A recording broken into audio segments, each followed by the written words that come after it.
Hey, it's me, Vicky Marie, and happy St. Patrick's Day to all of you. And I'm on total makeshift St. Patrick's Day today. Um, First thing I need to say is I could not find Guinness. Can you believe it? Oh my God. So, this is what I've got instead of Guinness, which is nothing like Guinness, but is about the closest. I've got a Copperberg. I've got Copperberg cider, which is nothing like Guinness, I know. But trying to get Guinness, I forgot, I should have got it yesterday because today there's no shops open except the little shops in my village. And they haven't got any Guinness. And oh my God, it was so funny this morning. So I'm going in there's a couple of little supermarkets in my village. And I'm going, have you got any Guinness? And they're going, Guinness? Guinness? Guinea, and then they're shouting over to somebody else who works there. Tenemos Guinea? Guinea, qu'est Guinea? Like, and I'm going, Guinness.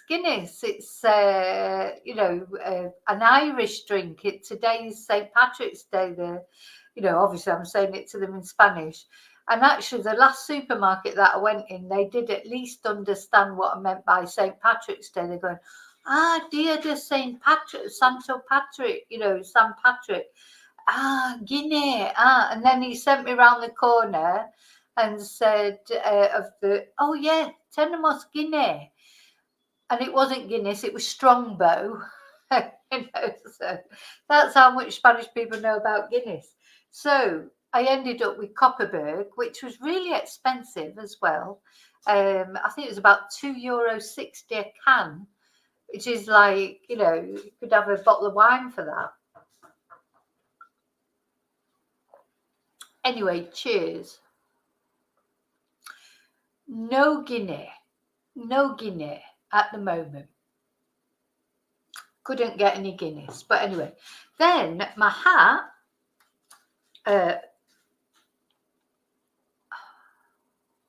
let me just put the music down. So trying to find something Irish. So this is literally the only green thing that I own. To me, I was brought up to the green was unlucky. It was always a superstitious colour. Green was unlucky. So I have nothing green at all, except this. So I'm wearing this. I've got this red. I've been on the roof today. I've been sunbathing. And I've got my red and green shamrocks, which I made myself. So I deserve a Blue Peter badge, I think, for making this hat. So I made the shamrocks. I mean, it wasn't difficult. Made the shamrocks, put them on my hat, and this is my St. Patrick's Day outfit. Anyway, then I came down from being on the roof. I had something to eat. I then fell asleep. That is why I'm a little bit late, because I fell asleep. Little nap, but it was too late really to have a nap, and I didn't set my alarm. I didn't wake up until 10:02 when I was supposed to be doing this stream. So that's why I'm a little bit late. Sorry I'm late. Anyway, so here we are, St. Patrick's Day. Let's have another little blast of the Irish music, actually. Oh, I've put it down now. Oh, never mind. Never mind. We're going to do all sorts of things tonight. We're going to look at a little bit about the history of St. Patrick's Day. We've got some, obviously, the things that you've all sent in that are to do with St. Patrick's Day or to do with Ireland. We've got a Shea Vicky Marie Chats St. Patrick's Day house. So our sort of interior designer of the Shea Vicky Marie Chats house, Claire, has been working her usual magic, and she's made a fantastic Shea Vicky Marie Chats house. So we're going to have a look at that as well. So we've got lots of different things going on. Okay, so first of all, I'm going to say cheers again, and then I'm going to say hello to everybody again. So yes, unfortunately, I'm not saying cheers with a Guinness. I'm saying cheers with a Copperberg. Copperberg, that's what it's called. And it is, it's mixed fruit. It's very nice. But it's not a Guinness, but never mind. I must remember this next year if I'm doing a St. Patrick's Day next year. Get the Guinness in from the English supermarket, the British supermarket, which isn't open today. I should have been more prepared, but I'm never prepared. I'm always Vicky Marie, lastminute.com. That is me, unfortunately. I'm always last minute with everything that I do. Anyway, cheers. Happy St. Patrick's Day.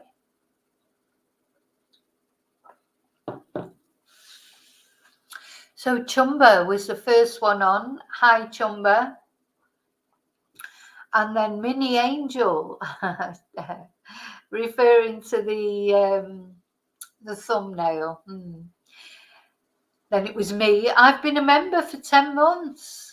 That must have been when I very first started. I remember I joined my own channel just so that I could see how it was for members, because when I first started a members channel or a members section, sometimes if people were saying to me, oh, I can't see this or I can't do that or whatever. So I joined myself just so that I could see it from a member's point of view. And I have now been a member of my own channel for 10 months. So congratulations, Vicky Marie Chats. Thank you for being a member for 10 months. But, you know, yeah. Oh, yeah, when we're talking about the kilts, Claire has made me laugh a lot. Because we reckon that maybe the reason that Peter Falding couldn't get in that bag might have been because his member. That's for later, maybe when I've had a bit more to drink. So hi Claire, if you're still here, hi. Hi Tina. Hi Susan. Hi Rio. I'm good, thank you. I'm really good. Yeah, I've been sunbathing today. It's been really, really nice up on the roof actually. Hi Selena. Susan, what do you mean? Are you telling me you're not dressed up? What do you mean? You can turn up without dressing up. Are you telling me you're not dressed up? You should be dressed up. Hi, Heather. Hi. Charlie. Hi, Charlie. Selena, no Baileys. I don't ever have Baileys at home because I just drink it. It goes down too quick, Baileys, I'm afraid. Charlie had a pint of Guinness earlier with a fish pie. Ah. Hi, Matthew. Happy St. Patrick's Day. What? Chumba's having a masala chai and a doobie. Okay. Whatever that is. Hi, Amethyst. Hi, Wesley. Charlie's wearing his Celtic shirt. Oh, don't say that too loud. Some people like Rangers.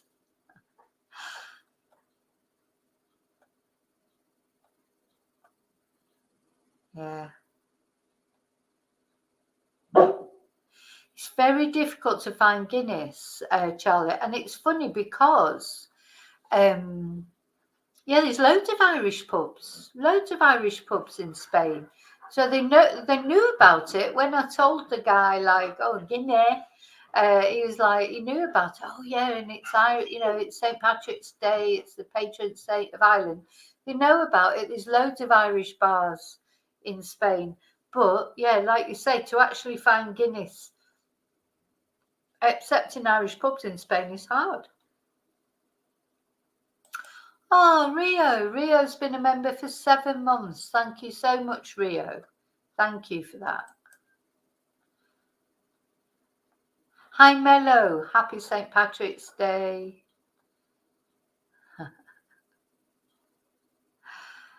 So Selena had green eye makeup, but it's already gone.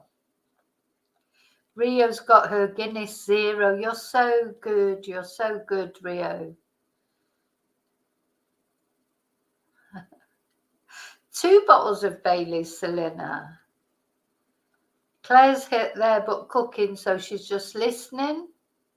Now, the thing is, as I say about Baileys, I love Baileys. I really do love it, but that's the problem. I like it so much that if I have a bottle of Baileys in the house, it just gets drunk too quick, and it just doesn't touch the sides, does it, Baileys? So it's better that I just don't buy it. So I just don't buy it. Hygiene. Yeah, we're going to have a look on St. Patrick. We're going to have a little look at the history of St. Patrick's Day. Oh, thank you all for being here. Thank you so much. And once again, cheers. Any excuse to do a cheers.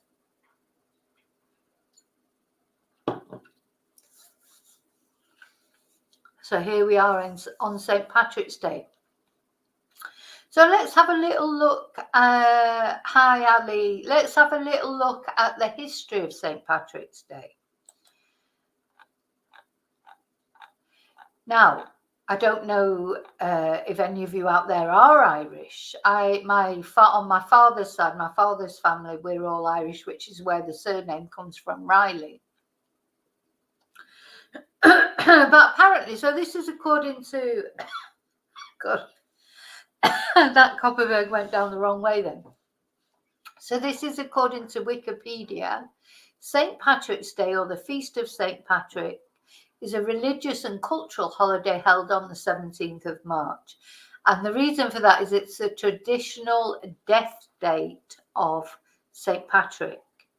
And St. Patrick supposedly was born around 385. That would be AD, won't it? And between 385 and 461, he was born. So it's not clear exactly when, or is that when he was born 385 and died? No, that can't be, can it?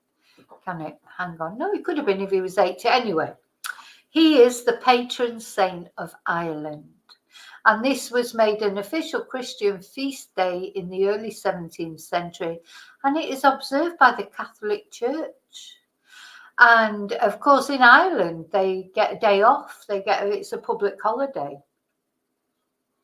So traditionally, of course, it's the end of Lent, isn't it? St. Patrick's Day is the end of Lent. So it commemorates St. Patrick and the arrival of Christianity in Ireland, and celebrates the heritage and culture of the Irish in general. So celebrations generally involve public parades, festivals.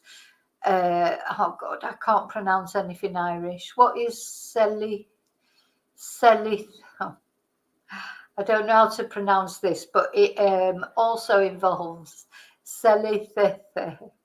And I'm sure there's some people out there will tell me how it should be pronounced. And the wearing of green attire or shamrocks. Well, there you go. So I'm doing my bit. I'm wearing a green blouse. I've got my shamrocks on. And Christians also attend church services. And of course, the restrictions on eating and drinking alcohol were lifted for the day, which has encouraged and propagated the holiday's tradition of alcohol consumption. You know, a lot of, when I did mention it to the guy in the Spanish supermarket, he just so went, oh yeah, Dia de San Padre. You know, it was like, oh, you know, any excuse for a drink. So it's a public holiday in the Republic of Ireland and Northern Ireland. Also in the Canadian province of Newfoundland and Labrador for provincial government employees, and the British Overseas Territory of Montserrat. It's widely celebrated in the United Kingdom, Canada, Brazil, United States, Argentina, Australia, Brazil, South Africa. Why is it saying Brazil twice? And New Zealand. And it's celebrated in more countries than any other national festival. So that's interesting, isn't it? So what about St. Patrick himself? So St. Patrick was a 5th century Romano-British Christian missionary and bishop in Ireland. And much of what is known about him comes from the Declaration, which was allegedly written by St. Patrick himself.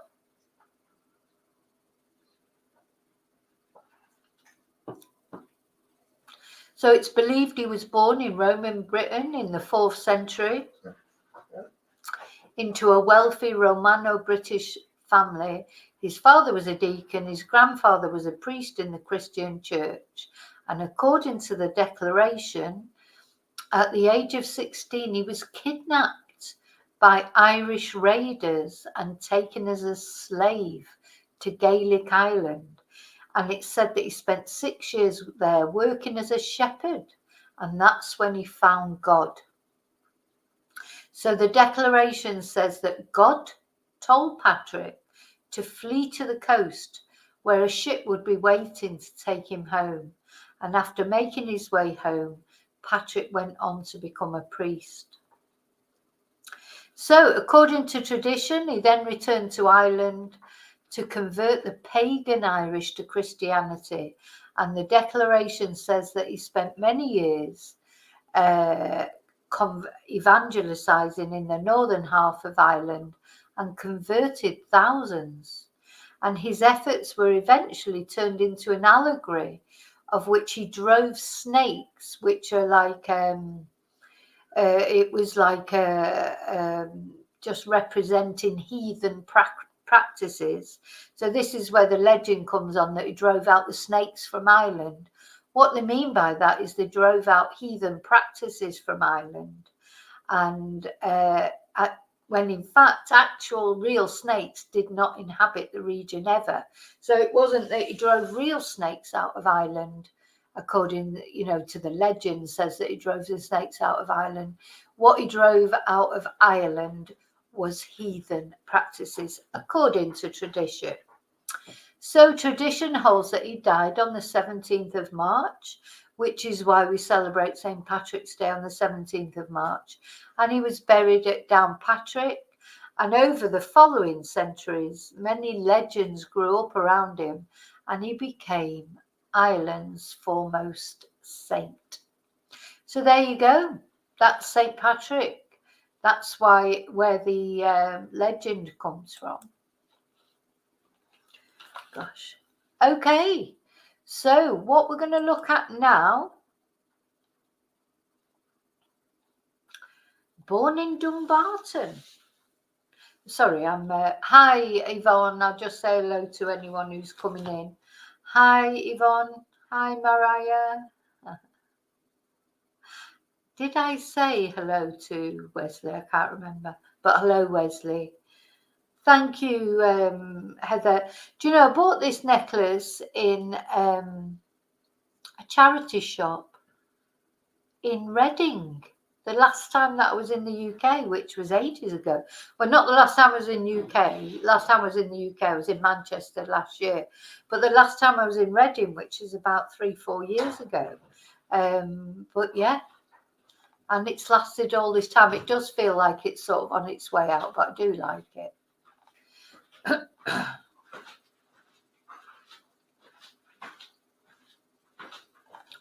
Okay, so what's Charlie saying there about 1 day off Lent? Oh, so Lent carries on tomorrow until Easter Sunday. Oh my God, it goes on forever. Oh.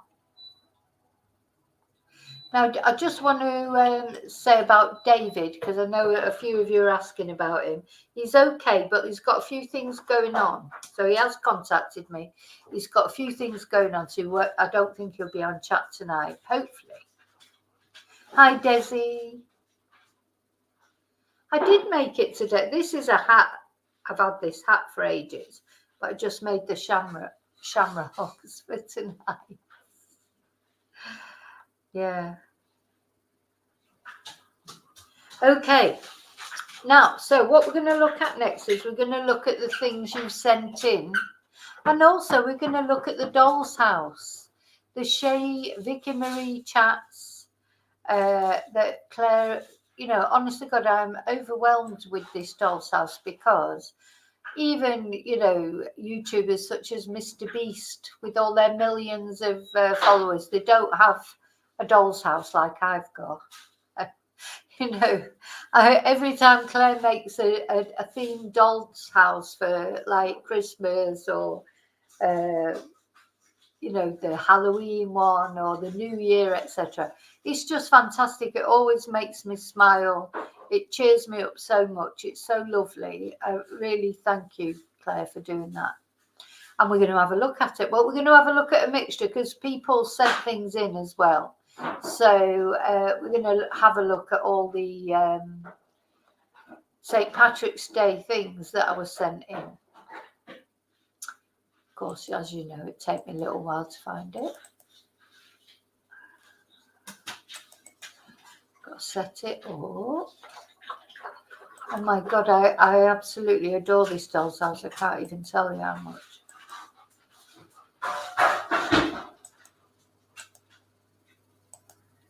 Okay, so I think you can see that. Just let me make sure.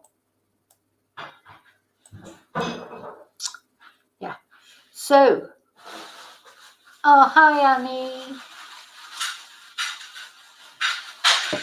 Ow. A little bit more Coppenberg.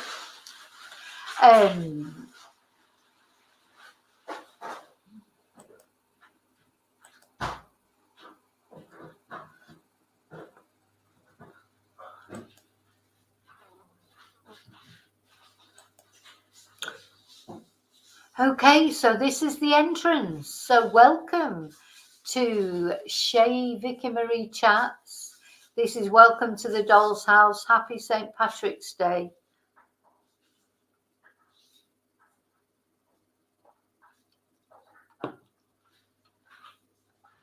Now, it's funny when Claire makes the Doll's House, quite often she puts things in it that I really have got in my house. And I just wanted this aloe vera plant here. I do have an aloe vera plant on my patio out the front. So I do have that plant in my house.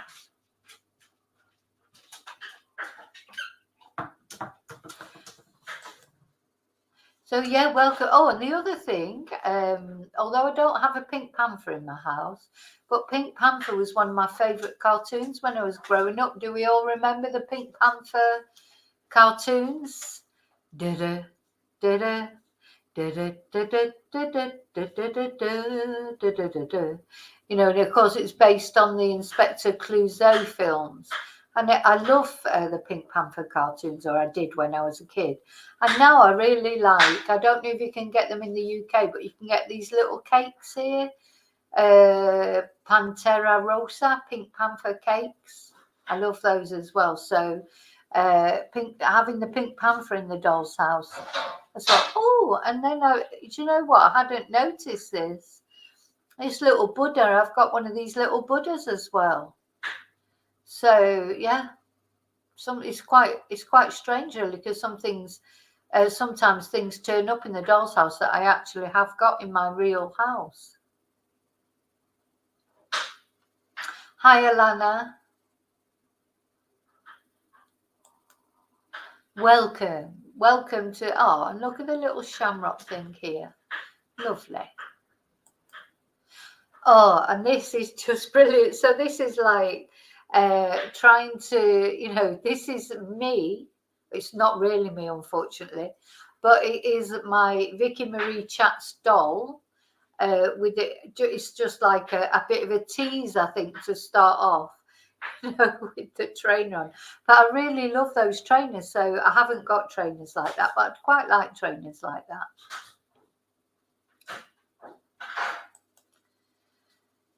And I now have, look, my little dog in its basket. These are the plants that I have out the front on my bench, out the front on my patio. Plants like this. I just love the way she arranges it and then takes the photo so that it just looks, I don't know, it just looks so cozy, doesn't it? Look at the coving at the back there.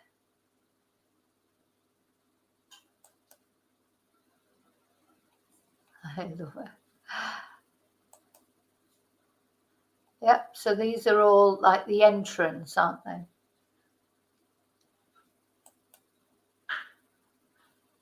Oh. So yeah, very nice the way she takes the photos as well.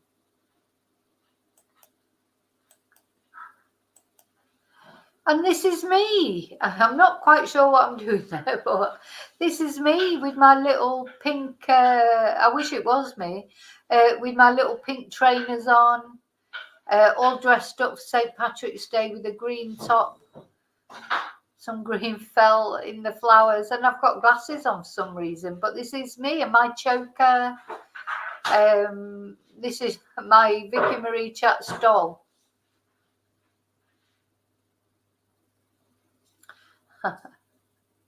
So sweet. Look, with all the flowers and everything, the shamrocks, the green and yellow, the daffodils, etc. So it looks very Irish. You okay?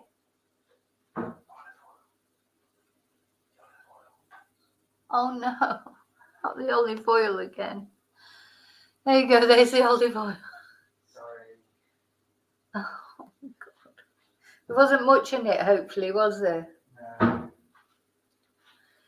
Right, okay. Sorry about that. There's a bottle of olive oil.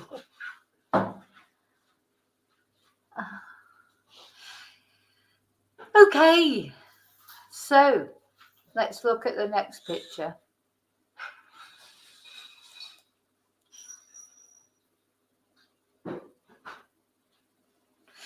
Yeah, it does look like that. Yeah, she was so drunk and fell into a plant pot jumper. Oh, I didn't realise I could make the photo bigger like that. So that's twice when I've been on a live stream that there's been a bottle of olive oil smashed, or just before.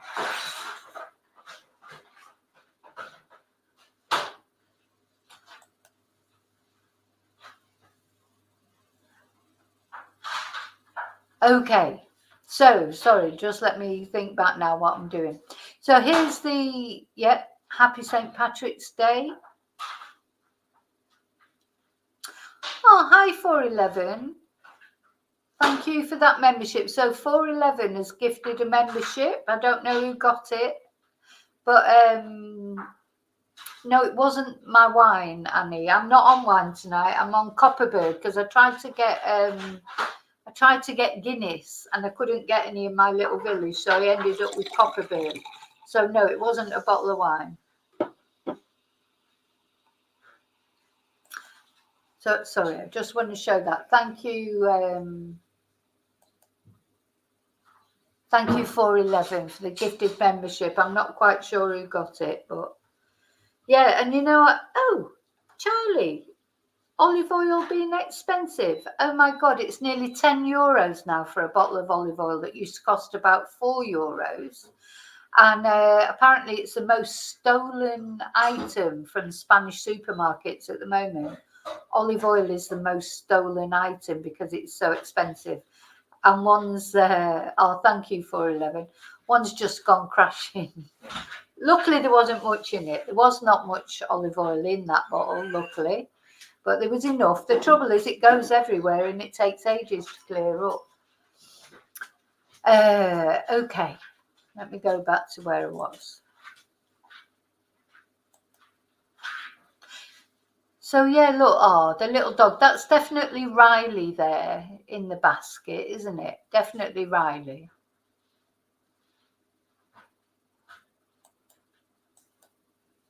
Look, this is like quite a... That's quite a cheeky sort of... it's like a provocative pose, let's say, of Vicky Marie there with the pink trainer on. Yeah, they're putting security tags on olive oil now. Can you like they do with this sort of alcohol, like the expensive alcohol that has those security tags on that they have to break off when you get to the checkpoint. That's what they're doing with olive oil now. Oh, hang on, I just turned it off by mistake. I've gone all... Right, hang on, sorry.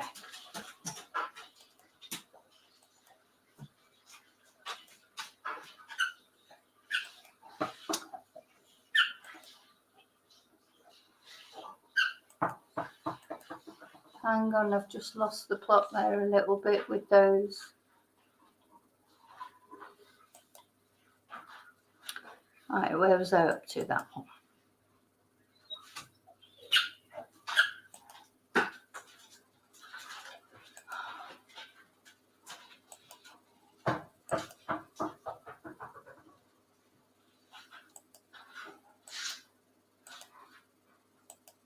Sorry, I just lost that for a minute. I've got it back. So what I want to find now is who got the membership. Hang on. Can I find that?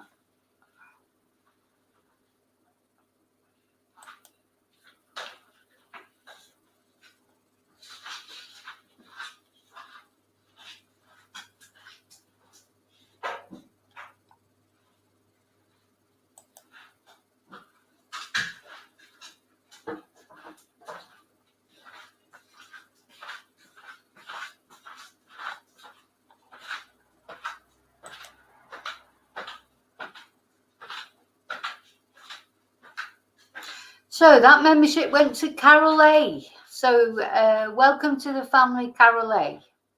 Sorry, it took me a while to find that, and my head's gone a little bit.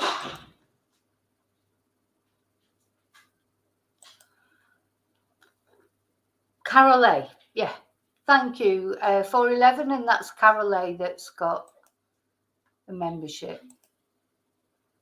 Right, my head's gone completely with that bottle of olive oil going over. It's like, oh my God. Let me find my way back. Let me get back in the room. Let me get back in the room. Can't get back on comments now.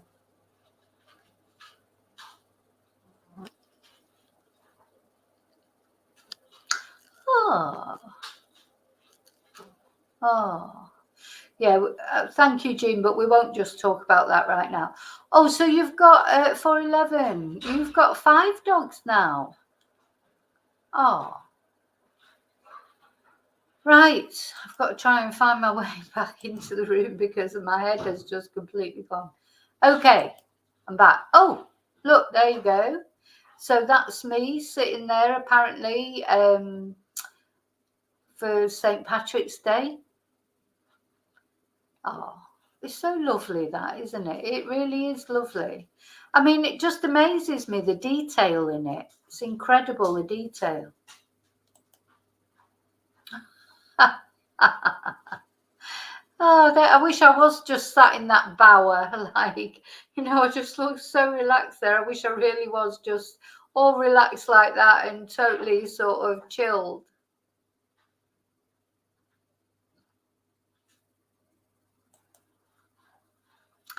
Oh, here's my little table. I've got my strawberries and cream.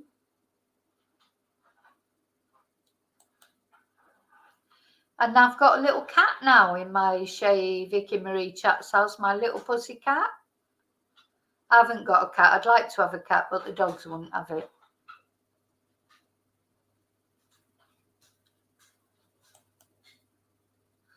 And there's Riley sitting up in his basket. Now, here's me with a Guinness, which I couldn't manage to find in my own little village. Anyway, I've got my copper. I think I need about 300 Copperbergs at the moment.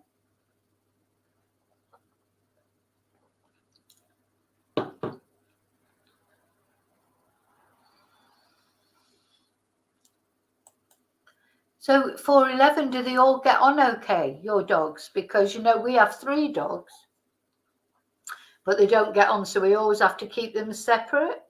That's why sometimes you hear some of the dogs coming down and the others, we have to swap them over all the time. Because although, obviously my Rocky and Riley, they can be together, but they can't be together with the German Shepherd because the German Shepherd, Tia, she just doesn't like them. So we have to keep them separate. Oh, look, I look so relaxed there. I look so relaxed. I don't feel very relaxed at the moment. Oh, there I am with my Guinness.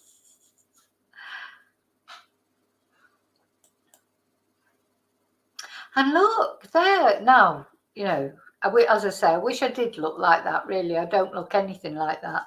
But look, I'm all I've got my little green skirt on, my little green top. my hair up in a bun. Oh, the good thing about wearing this hat, of course, as well, is I didn't have to do my hair for tonight. Oh, I don't think I'm showing my face at the moment. Hang on.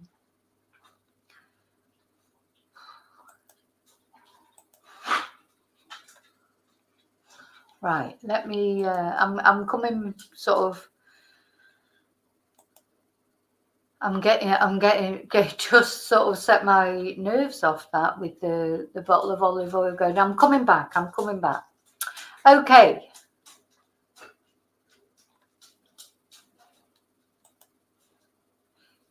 Yeah. Now my arm looks at a bit of a funny angle, but apart from that, I think that's a lovely picture. I think I must be dancing there.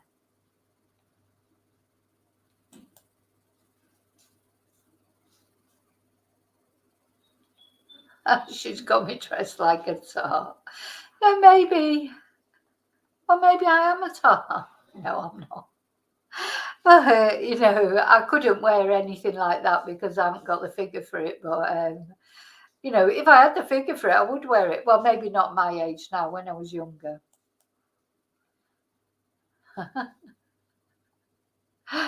Look at that. That's lovely. So nice. I mean, I love the way she takes the pictures, like, oh, look, I'm sitting on the edge there.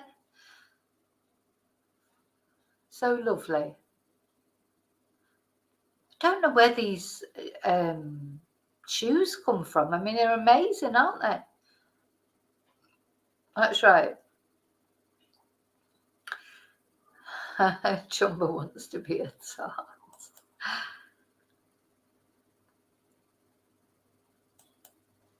Oh, I love this one. Look, I've got Riley in the little basket here. I've got my Guinness sat on the edge there, just like, it's lovely. Mashed strawberries, beautiful. I love the way it's all just set out and the photo taken. Oh, thank you, Wesley. You wouldn't say that if you saw me first thing in the morning, Wesley. Wesley's saying I'd always be beautiful, but not in the morning, you wouldn't think that.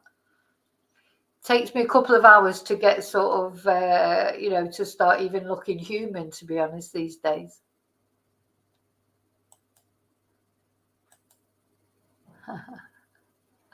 Lovely with all the flowers and everything.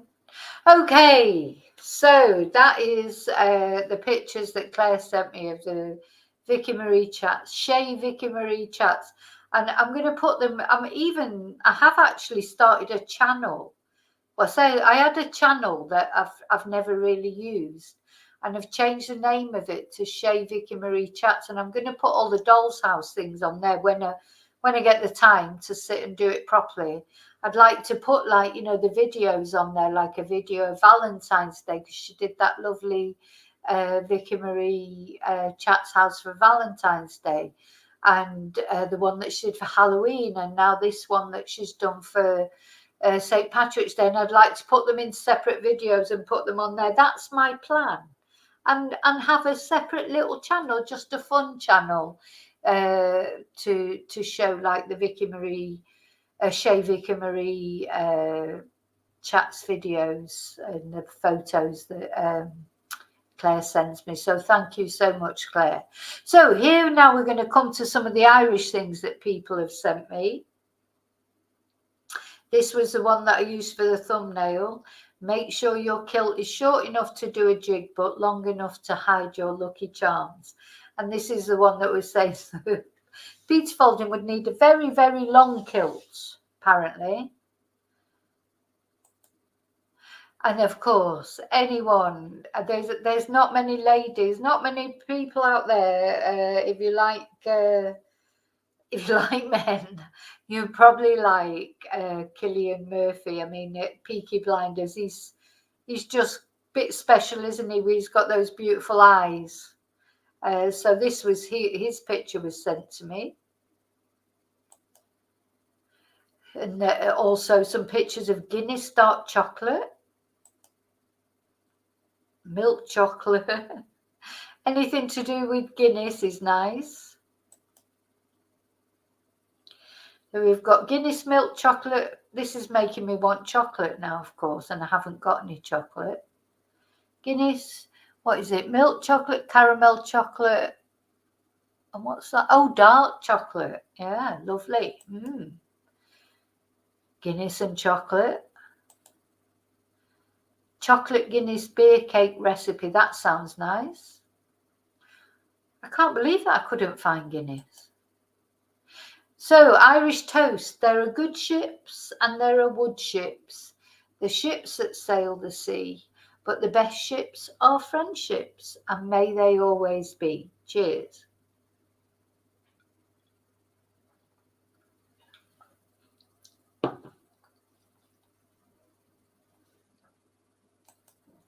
Oh, gosh, there you go. I've popped up again there. just to remind me I haven't got any Guinness. Oh. Yes, this is a bit Sharon Stone, this one. You know who's Sharon Stone in Basic Instinct? It's like, I'm not quite sure if I've got any underwear on there or not. But anyway, I should just be crossing my legs. And did you ever watch that film, Basic Instinct, with Sharon Stone? It was hyped up as this really sort of sexy film. And of course, personally, I didn't find it sexy at all. And my partner at the time, he fell asleep and was actually snoring in the cinema. So it wasn't, everyone made a big deal of it because it was Sharon Stone crossing her legs, and it was, did she have underwear on or didn't she have underwear on?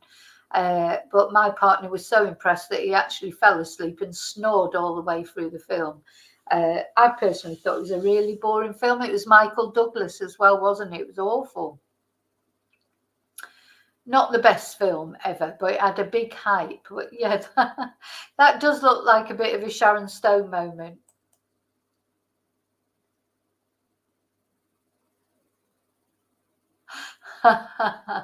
Oh, so there you go. Claire's coming to interject there. She said, Vicky's not dressed as a tart. She lives in Spain. It's hot.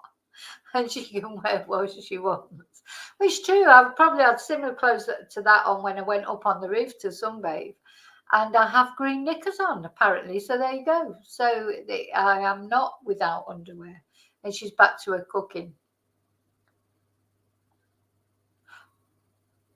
Oh, so Selena's saying that she read her partner on that movie was supposed to be Brad Pitt, but was changed to someone else. Yes, it was changed to Michael Douglas. And Michael Douglas at the time, to be, with the best will in the world, he was too old for that role. He just looked ridiculous. And it would have been much better if it would have been Brad Pitt. Maybe it would have been a better film.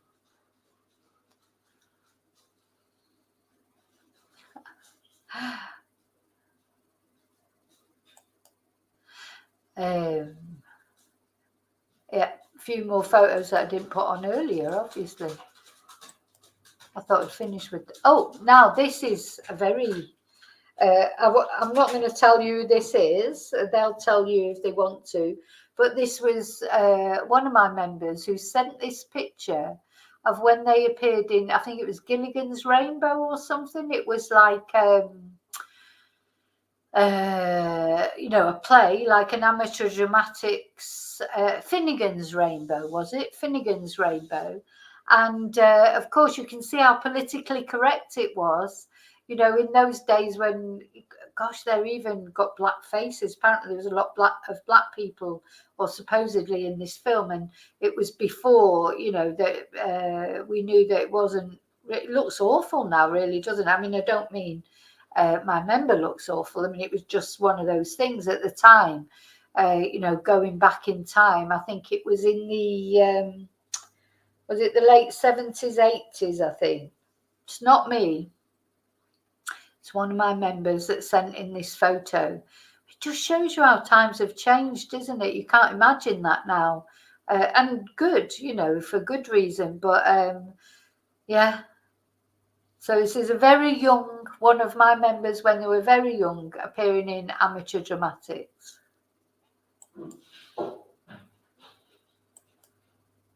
And this is, I mean, he is one of my favourite Irish people. So he's Jamie Dornan.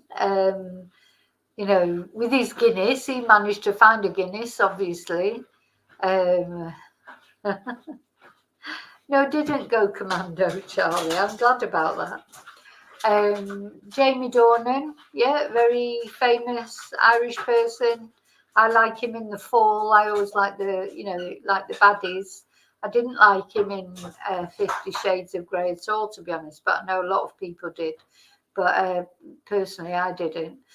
But there he is with his Guinness. Heather, Finian's Rainbow, it was called. Oh, you were in your mid-20s. So Heather's letting us know it was Heather that was in that previous picture. I feel like I missed someone coming in there. Anyway.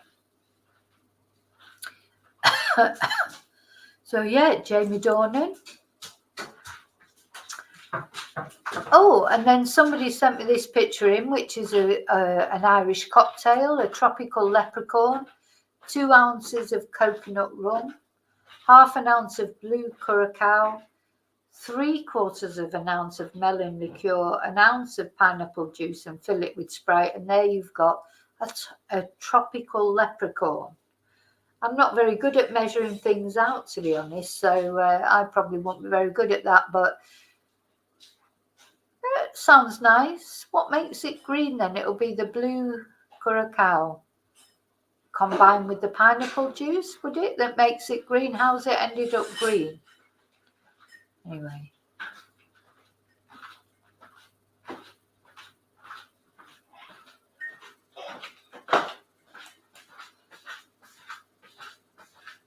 I've got to. And then, of course, very famous Irish programme, Mrs. Brown's Boys. Very funny. If you've ever seen it, I bet there's not many of you who haven't seen it at some point. Hi, Caroline. So it's 6:30 there. 6:30 in the morning in Australia. Good morning. Did you get a Guinness in to have it at 6:30 in the morning? So yeah, Mrs. Brown's Boys. That's a famous sort of Irish comedy, isn't it? Oh, I think is that the last one there. Let's see. So let's go back. We've got Mrs. Brown's Boys. We've got the tropical leprechaun. Jamie Dornan, of course. I'm sure there was more than that because there was. Yeah, back to that photo again. That's Heather. Yeah, when she was in her mid-20s.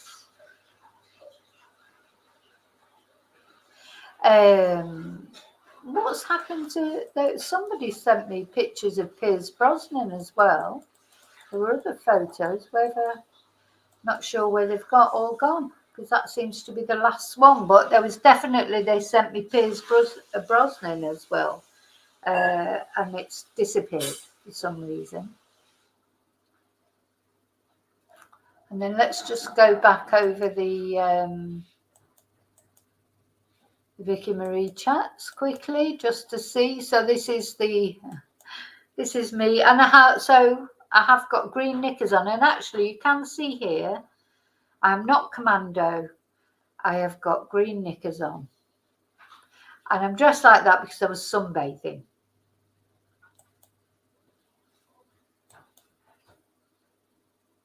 Oh, there's Riley. He'll be down in a bit. He might come up and say hello. I expect he will. He likes to come and say hello, doesn't he?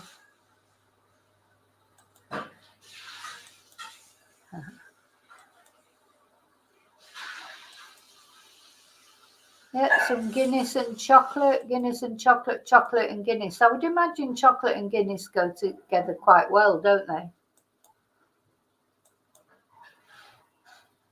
Cillian Murphy from Peaky Blinders.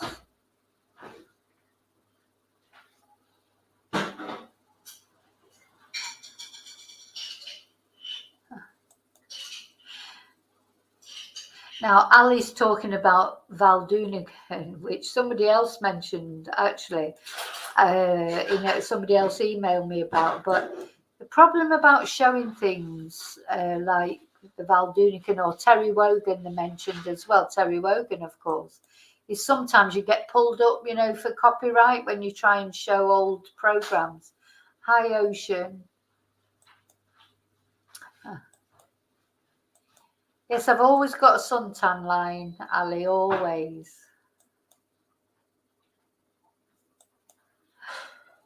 Oh, that's just so anyone who's coming in later, they can just see these pictures. If I go back through them, go back to the beginning. Look at that. I love that. I love it.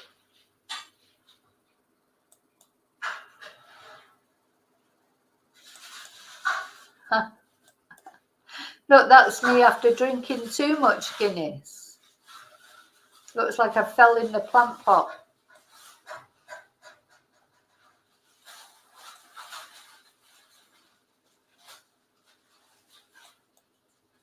Yeah, I'm going to have a look in a minute. So look some pictures of Val Doonican and Terry Wogan, because some of the younger people on there, they won't even know Terry Wogan probably. So lovely. I love this one with the foot just sticking up. It's like it's like provocative, isn't it?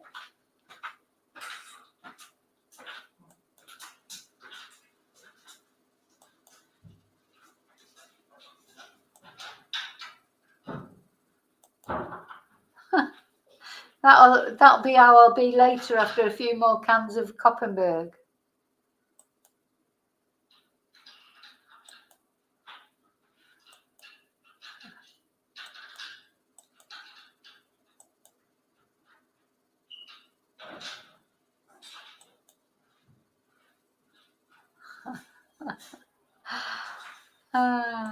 I need a knee replacement, Ali.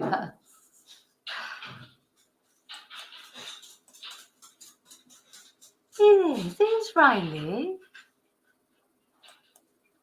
I love this. I love this with just a shoe. It's brilliant. I really would like a pair of those trainers. Yeah. These are, Ocean. These are what Claire's put together, the St. Patrick's Day Shea Vicky Marie chats.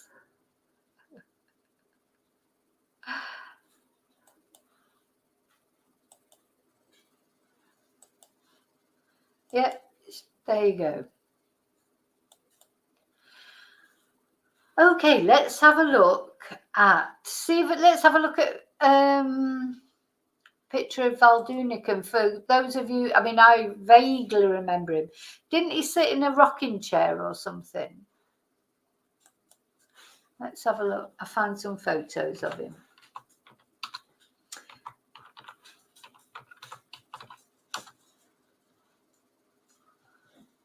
We're really going back in time now.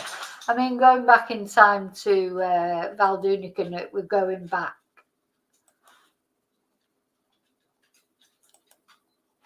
As I say, even I don't really hardly remember him, but I do remember him. And here he was, Val Doonican. I suppose this was a much more innocent time, wasn't it? He would sit in his rocking chair, sing songs.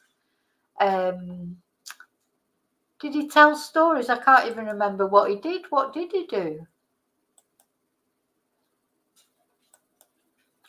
Why is it not going to the images? Won't go to the images. But anyway, this is him. So he died in 2015, but he was, oh, there you go. It's finally gone to it. So this is what he would do. He would sit in his rocking chair, wouldn't he? He would sing with his pipe. He would sing songs. Did he tell stories? I can't remember if he told stories or not. What did he do? Let's have a look at some YouTube of him.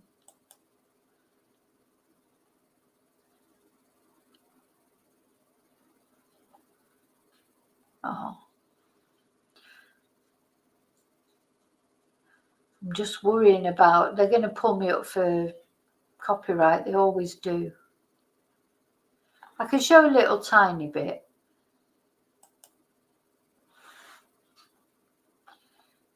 Now, I don't know if many of you at home can remember way back in the 60s when there used to be a late night Eamon Andrews chat show. Do you remember that? There's another one, Eamon Andrews. He used to do This Is Your Life, didn't he? Don't know if people probably remember him, but he was Irish too. You probably do. Well, I appeared on that one night, and I coined a phrase. I happened to say that it took me 17 years to become an overnight success. And the reason I said it at the time was because, having been in show business for years and years and years at the time, I did an 8-minute spot on the famous Sunday night at the London Palladium, and it did. Sorry, I have to keep stopping it because otherwise they might turf me off. Oh God, that's Roger Whittaker. He was, oh God. Oh my God, this is really going down memory lane now, isn't it? In fact, bring me overnight success. Now, at one stage of my career, I spent a long time singing with an Irish vocal group. We used to sing lots of traditional songs, and we sang a lot of old stage Irish songs because we did work on the music hall here a lot. And on that Palladium show, I did one of those little Irish songs, and that little song changed my life. It really did. All right, I'm going to see what song. I've got to stop it, and then we'll see what song he's going to sing. So if you'll bear with me just once more, I'd like to sing it for old time's sake. It goes like this. Now Delaney had a donkey. Never heard this song before. That everyone admired. Temporarily lazy and permanently tired. A leg at every corner, balancing his head. And a tail to let you know which end he wanted to be fed. Right. Right, sorry, I have to stop it again because I know for a fact that as soon as they recognise this song, that'll be it. They'll be turfing me off. Slyly said we've underrated it. Why not train it? Then they took a rag. They rubbed it, scrubbed it, they oiled and embrocated it. Got it to the postman, they started drop the flag. There was Riley pushing it, shoving it, shushing it. Hogan, Logan, and everyone in town lined up, attacking it and shoving it, smacking it. They might as well. My mum and dad love this programme. It's funny, isn't it, watching it? You sort of watch it now and you think, oh God, but you know, this was your Saturday night, you know, Saturday night peak time viewing, these kind of like Val Doonican and etc. But they sort of really, when you think about the TV now on a Saturday night, it's pretty crapo, isn't it? So maybe it'd be quite nice to watch Val Doonican again. I don't know. Tried to push the town hall down. The donkey was eyeing them, openly defying them, winking, blinking, and twisting out of place. Riley reversing it, everybody cursing it. The day Delaney's donkey ran the half-mile race. Yeah, he keeps mentioning Riley, doesn't it? So, Riley, hello, Rocky. Rocky's here now.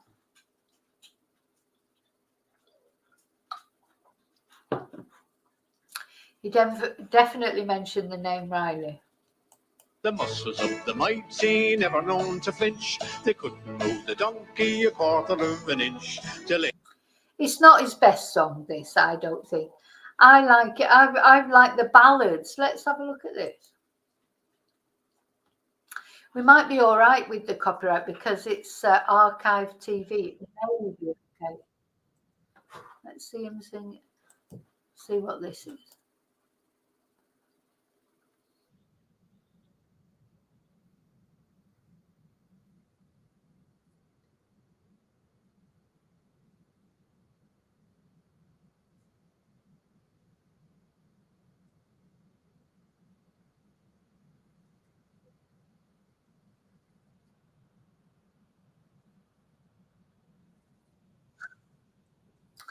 This is nice. I do. Oh, hey, Rocky. Hi, Rocky. Rocky's here. I do quite like the ballads, and I love acoustic guitar. Any, you know, acoustic guitar is brilliant. I like electric guitar as well, but acoustic guitar is special, isn't it? So let's have a listen to this.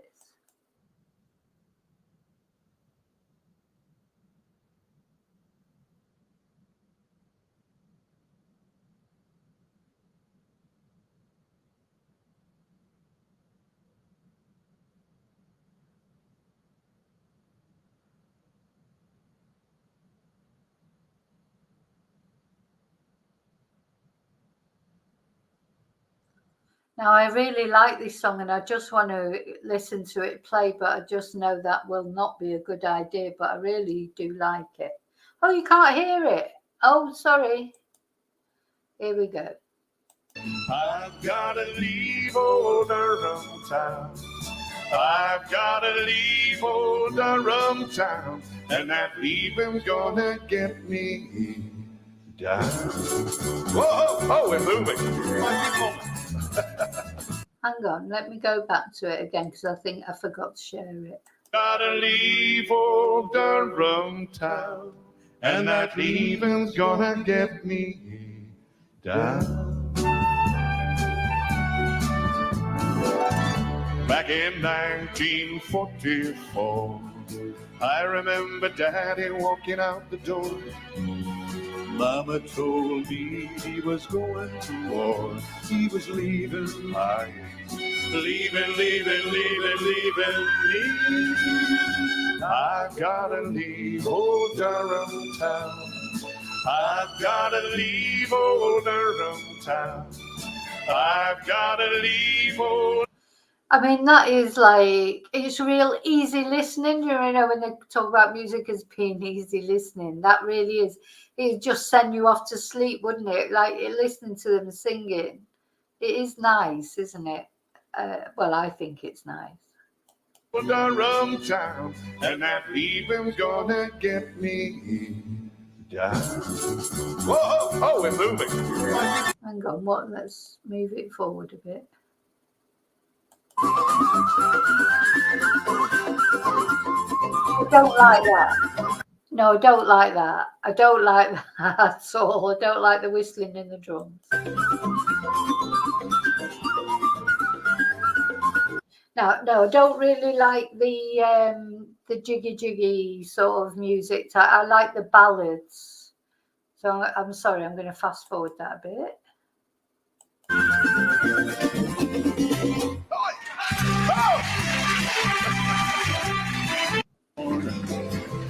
New world in the morning, so they say. Great. I myself don't talk about a new world in the morning. No, I don't like that, I'm afraid. So I do like some songs by them, but not that, no.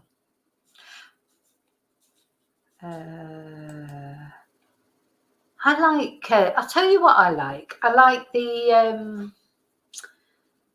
ballads that they play. If you've ever been to an Irish party, like an Irish wedding or any birthday party, anything, there's always, by the end of the night, they all start singing, you know, probably some rebel songs and things, and also some very sad songs about those are lovely. I love all the ballads, etc. Anyway, let's have a look at sorry, going into Roger Whittaker now, who I don't think is Irish. So let's have a listen to this.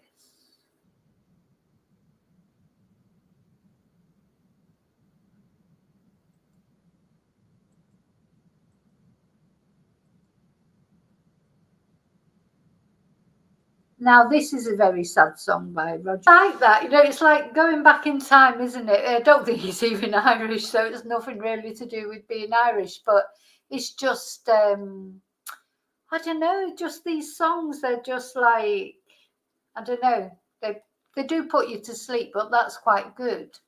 It's just, there's the innocence about it, isn't it? There's sort of an innocence about it. Or just maybe it's just stepping back to a bygone age, and you know, everyone always thinks that they're, you know, when you listen to things that put you back to when you were a child, etc. It's always sort of a comforting feeling, isn't it? So I don't know if you can see my Rocky there. Let's have a look. Look, Rocky's his tail's going.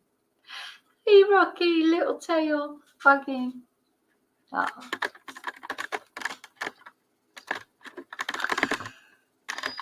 Yeah, I don't like, do you know Brown Eyed Girl, Chumbra? I cannot even listen to it now because everywhere you go in Spain, everybody plays it. You know, when you go to a bar, you know exactly that they're going to play Brown Eyed Girl. Same with Sweet Caroline. In the end, you just get sick of it because you hear it all the time. But yeah, I did like it. Yeah, he was waving to you with his tail, wasn't he? He was waving to you with his tail. Oh, look, you can still see it going in the background, just his tail like that. Okay, now. Hi, Jim. Happy St. Patrick's Day. So I couldn't get any Guinness, so I'm on Koppenberg.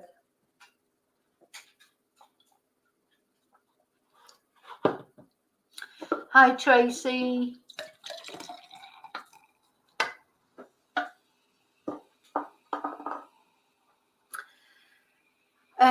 Now I'm going to have a little look for Terry Wogan, because somebody did mention Terry Wogan, sent me an email about Terry Wogan, so we'll have a look, see.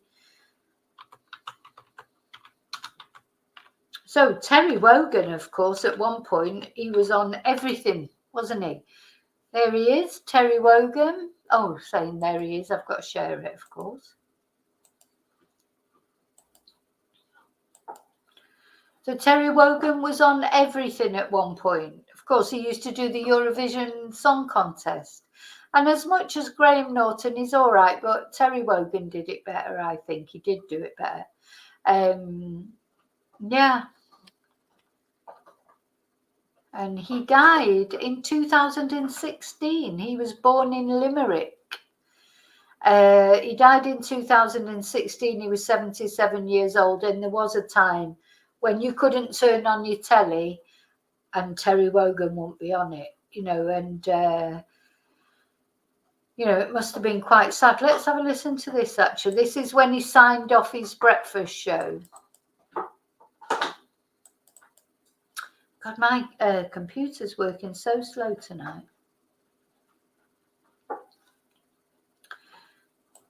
So, of course, he was on BBC. It's probably a good job he's not there anymore, because he'd probably be, there'd probably be some scandal about him or something. But he was on BBC for years, and this is when he signed off his Radio 2 breakfast show. With tears in his eyes, he thanked his listeners for being his friends on BBC Radio 2. Oh, bless.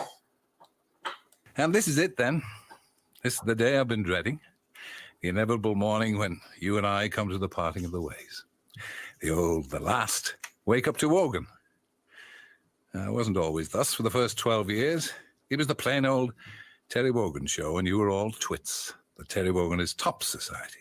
And when I returned to the bosom of our family, it became wake up to Wogan, and you all became togs, Terry's old geezers and gals.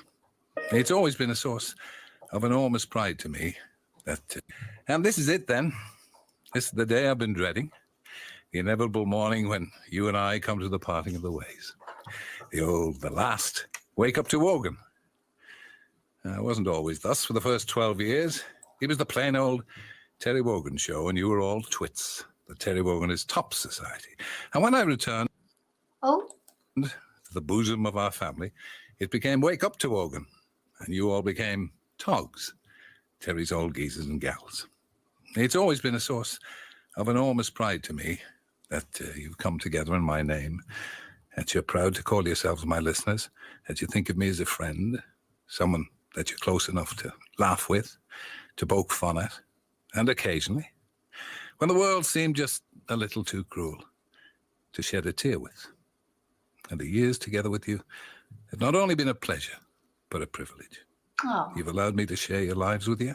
When you tell me how important I've been in your lives, it's very moving.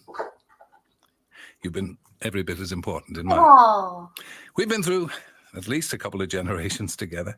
For many of you, your children, like mine, now have children of their own. And your support for children in need has been consistent and magnificent. You've baked the bakes, you've held the quizzes, you've sold the calendars, you've packed the CDs and the DVDs. You've answered the phones, always there when we've called on you, unheralded and unsung. And if anybody embodies the generous, warm spirit of this country. It's you, Oh, my listener. Now, I'm not going to pretend that this is not a sad day. You can probably hear it in my voice. I'm going to miss the laughter and the fun of our mornings together. I know you're going to welcome Chris Evans with the same generosity of spirit that you've always shown me. no, because Chris Evans, I mean, maybe some of you like Chris Evans, but I can't bear Chris Evans. So I don't think it would have been the same with Chris Evans as it was with Terry Wogan. As everyone was saying, he did have a soothing voice. I love voices. Voices are important to me. You know, like a voice can, you know, even I can find a voice so attractive that, you know, it doesn't matter what someone looks like if they've got a nice voice, that lovely voice, you know. If they've got like a nice velvety voice and it's soothing and it puts you off to sleep, there's just something so attractive about that, isn't there? You know, like Terry Wogan. I mean, you know, sorry, Terry, no offense, but he's not exactly the best looking man that you'd ever see. But his voice makes him attractive. You know, voices are attractive, aren't they? So I'm going to miss you till we're together again in February. Have a happy Christmas. Thank you. Thank you for being my friend. Oh, oh. So it's lovely, isn't it? It's actually, you know, made me tear up a little bit because anything that's the end of an era like that is very sad, isn't it? So voices are important. Okay, now somebody was I think it was Susan, and it was Susan who emailed me about Terry Wogan. These, what was it, Janet and John stories? I don't know these, but I'm going to have a look, see if I can find them.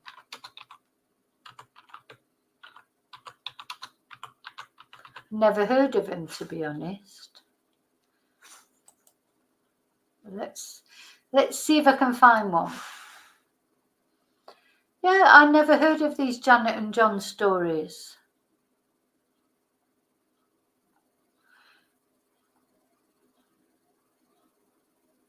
I mean, how can that be interesting, really? I mean, sorry, not being funny, but it's Janet and John go to the supermarket.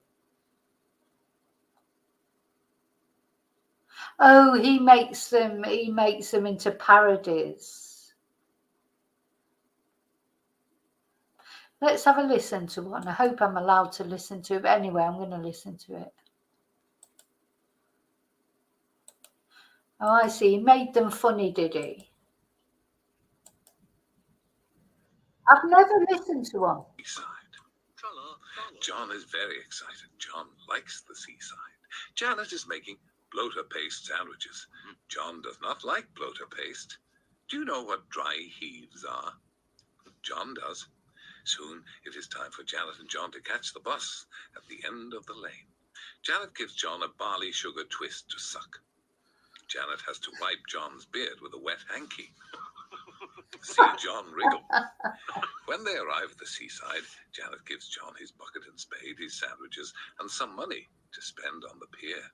Janet says, "I'm going to the bingo now. I'll see you by the candy floss stall in an hour. If you've been a good boy, you can have some candy floss." John skips down to the pier. John likes the pier. See John throw his Who's that laughing in the background? sandwiches to the seagulls. John goes to the shellfish stall and buys some winkles. There's a red flag here. John likes shellfish. John sees Mrs. Bickerdike. "Hello, Mrs. Bickerdike," says John. "Hey up, fluffy whiskers," says Mrs. Bickerdike. Mrs. Bickerdike is from Yorkshire. See Jeremy Clarkson. "What are you doing here?" says John. Mrs. Bickerdike says, "I came down for the American ice cream tasting. They're trying out some new flavors. Are those winkles any good? I bet they aren't as good as they are down in Devon. They do them hot from the pan with cider vinegar down there. I'll be having some of them next week when I go on holiday. Now, I can't stand here listening to you all day. I'm going to pop me flip-flops on and take the whippet for a walk on the beach. Do you know how to get..." Do you think that's Biggins? Do you think that's Biggins giggling? I mean, he does giggle a lot, Christopher Biggins. Get a word in edgeways. John doesn't. John walks down to the beach and makes a big sandcastle. Soon, it is time to go back to meet Janet. See John cross the road, stand by the candy floss store. Janet sees John. "Hello, John," says Janet. "What have you been doing?" "Well," says John. This is where the story really starts. "I walked down to the pier to look at the stalls, and I saw Mrs. Bickerdike. Mrs. Bickerdike had just spent all afternoon tasting Ben & Jerry's. Next week, she's going to Devon to get some hot winkles and cider. Then she got her flip-flops out and said it was time to let her whip it out on the beach." Covers everything, really, doesn't it? "Can I have some candy floss now?"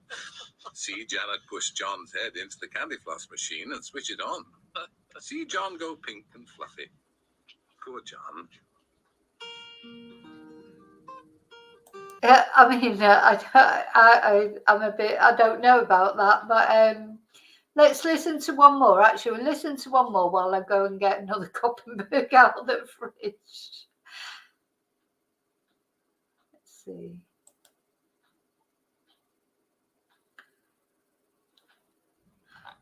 Oh, no, I don't want that one. Let's listen to number 3.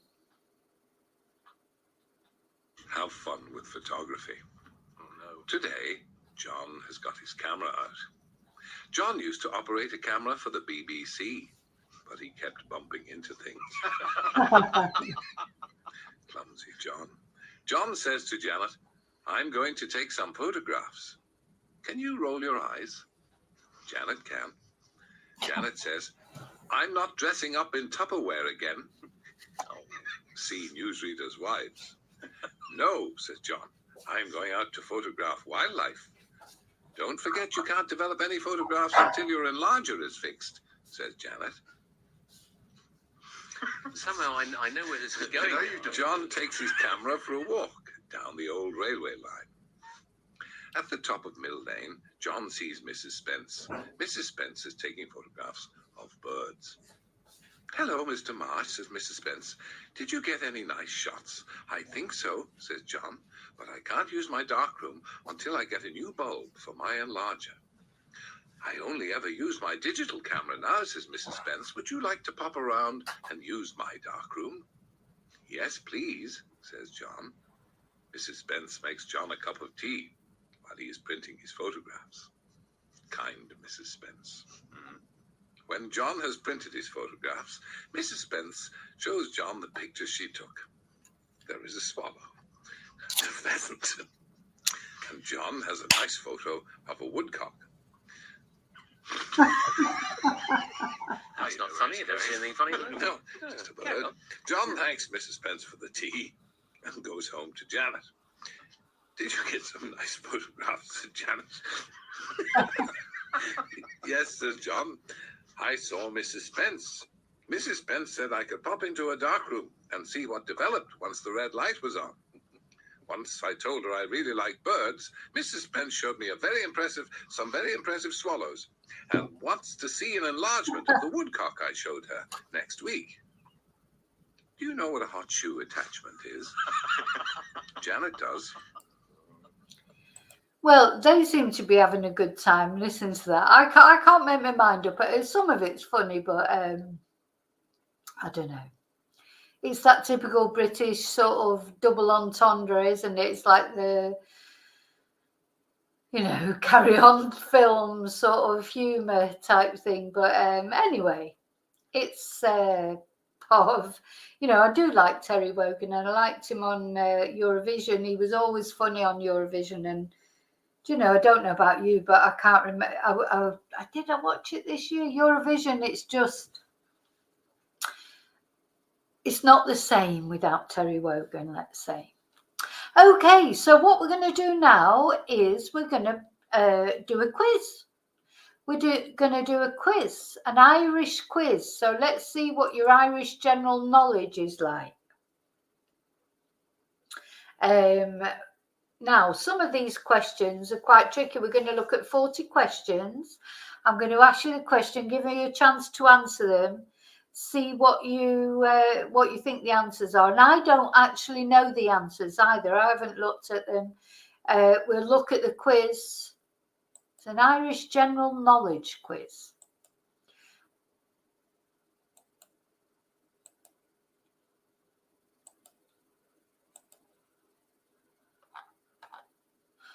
So we've got the answer. So what we're going to do, I'm going to ask you the question and then it shows you the answer so we can get the answer.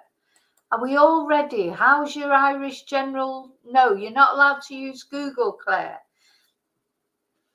You're not allowed to use Google. Not that I'd know if you use Google or not. And there's no prizes, I'm afraid. I don't know how to sort of do that. But we'll see if you like quizzes. I really do like quizzes. So as I say, I don't know these answers. So let's see what we end up with. Okay, question 1. Are we ready, folks?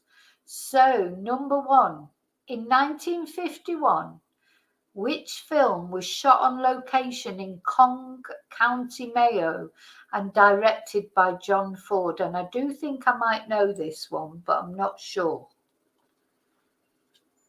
Anybody know? Yeah, no Googling. So which film was shot on location in Cong, County Mayo and directed by John Ford? Oh, hi, Wendy. Wendy's saying The Birds. I don't think it was The Birds, because don't forget this is an Irish quiz. Was it not one with, is it not one with John Wayne? Cong, County Mayo and directed by John Ford. I don't know why I'm thinking it might be one with John Wayne.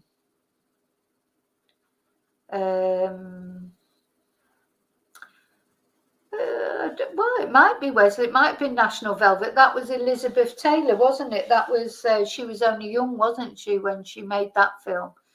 Oh God, what's the one I'm thinking of with John Wayne?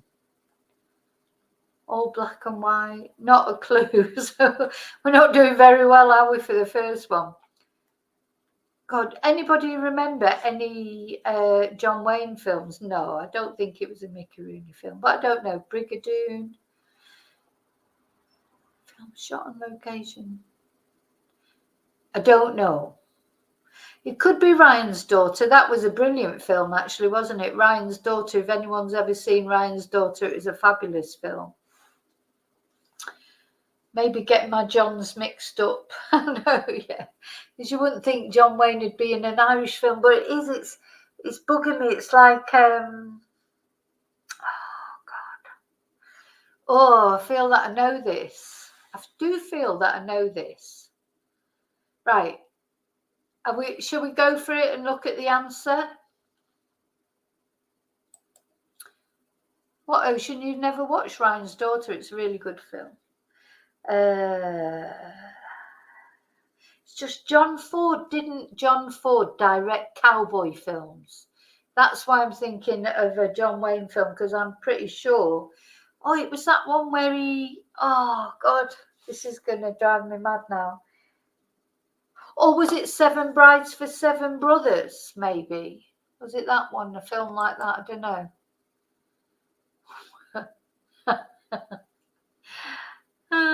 The evil leprechauns. The Quiet Man. I think that's the one I'm thinking of, Charlie. I think that's the one I'm thinking of. Let's have a look. Right, let's see. Da-da. The Quiet Man, Charlie. Well done, because that's the one I was thinking of. But I just couldn't get the name. I'm sure that was John Wayne.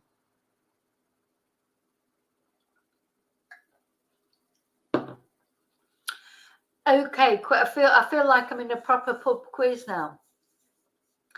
Number 2, is a bodhran a drum or a fiddle? No Googling, no Googling. You didn't Google that, did you, Charlie? You promised me you didn't Google it. I know that's just what I was thinking, Ocean. Please tell me you didn't Google it, Charlie. So, is a bodhran a drum or a fiddle. Now we've got a 50% chance of getting this right. So Matthew's going with drum. Drum. Tracy's going with drum. Rio's going with fiddle. Claire's going with fiddle. Wesley's going with drum. So I think we've got more drums than fiddles. Yeah, ocean blue drum, mellow drum, Tina drum. So I think the overall majority are saying drum. I haven't got a bloody clue, to be honest, so I have no idea. Let's have a look. It's a drum. It's a drum. Cool. Okay, number 3. Let's see if we know this one. Armagh, the orchard county, is known for which fruit? So, you know, you think this must be apple, surely. Surely this must be apple. What do you think?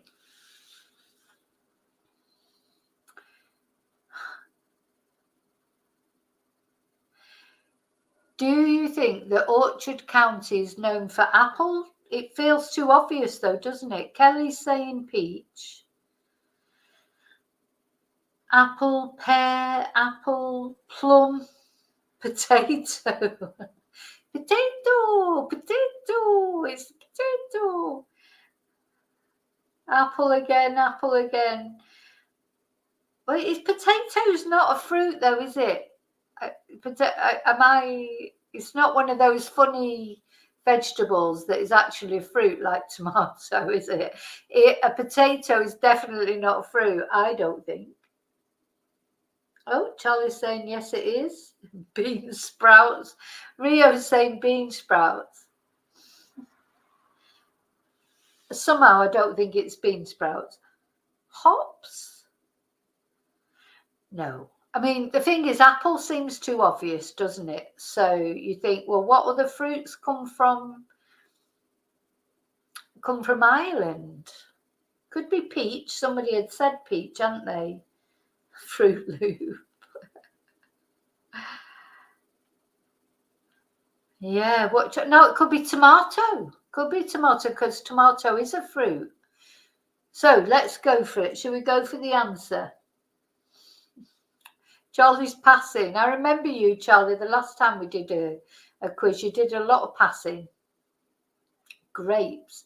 You can't. I don't think you can grow grapes in Ireland, can you? Surely it's not warm enough. Juniper berries, walnuts. Walnuts? Caroline, walnuts aren't a fruit. And somehow Amethyst has come out with violin. I don't know where that's come from. Okay, now I'm going to have the final answer. To me, it just seems like the obvious thing, apples, but it just seems too obvious. We've got cherries, we've got blueberries. Yeah, we need 50-50 or phone a friend, don't we? Okay, let's have a look. It's an apple. I see, that's it. Sometimes you have to go for the most obvious answer. You know, straight away you think it was apple, and then of course it was like, oh, it can't be apple because it's too obvious. You know, because it's called the Orchard County.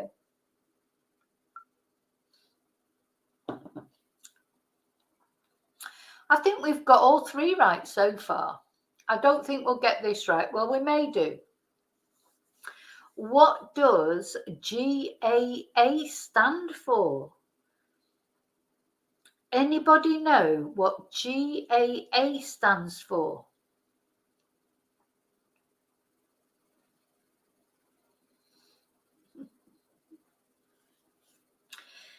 Oh, by the way, don't forget to put your fingerprint on the like button. We're missing David being here, don't we? Because normally David is on there saying, oh, put your fingerprint on the like button. But yeah, what does GAA stand for? Alana's passing already. Come on, we've got to at least have a guess. Oh, Desi's passing. There is no context, Tracy. Yeah, it could be something to do with the Gardaí, because that's the police, isn't it? The police in Ireland is the Gardaí. So do you think it's GAA. What could it stand for? What does it stand for? Karen is saying the Garlic Administration Association.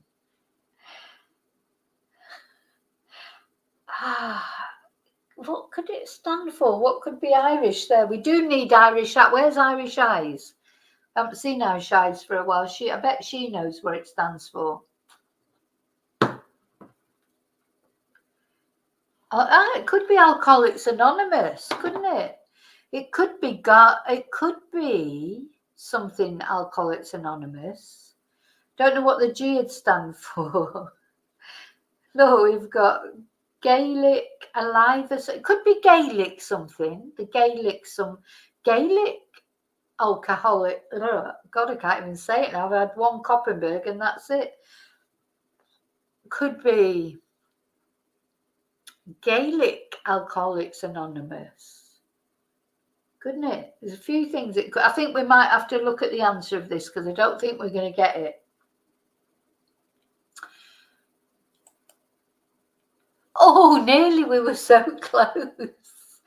Gaelic Athletic Association. So we were thinking Gaelic Alcoholics Anonymous. But we were nearly there. We were nearly there because it's the Gaelic Athletic Association. Look, Selena. Selena got it right.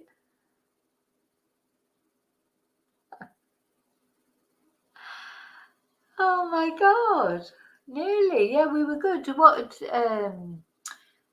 Athletic Association. Yep, there you go. Let's look at the next one. Now, going back to The Quiet Man, Charlie. Now, you said you'd seen this film. I think I know the first name of this actress, but I don't think I know the second name. Which actress played the part of Mary Kate Danaher in The Quiet Man? So, I think I know the first name of this person. Isn't her first name Margaret? But I don't know. Got Mary Poppins.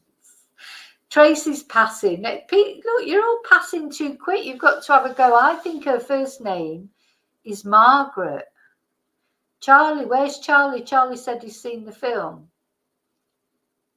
Isn't she called Margaret something? Oh, yeah, O'Hare. Maureen. Maureen O'Hare, Claire. Wasn't she called Maureen? Maureen O'Hare, was it? I think it's Maureen O'Hare.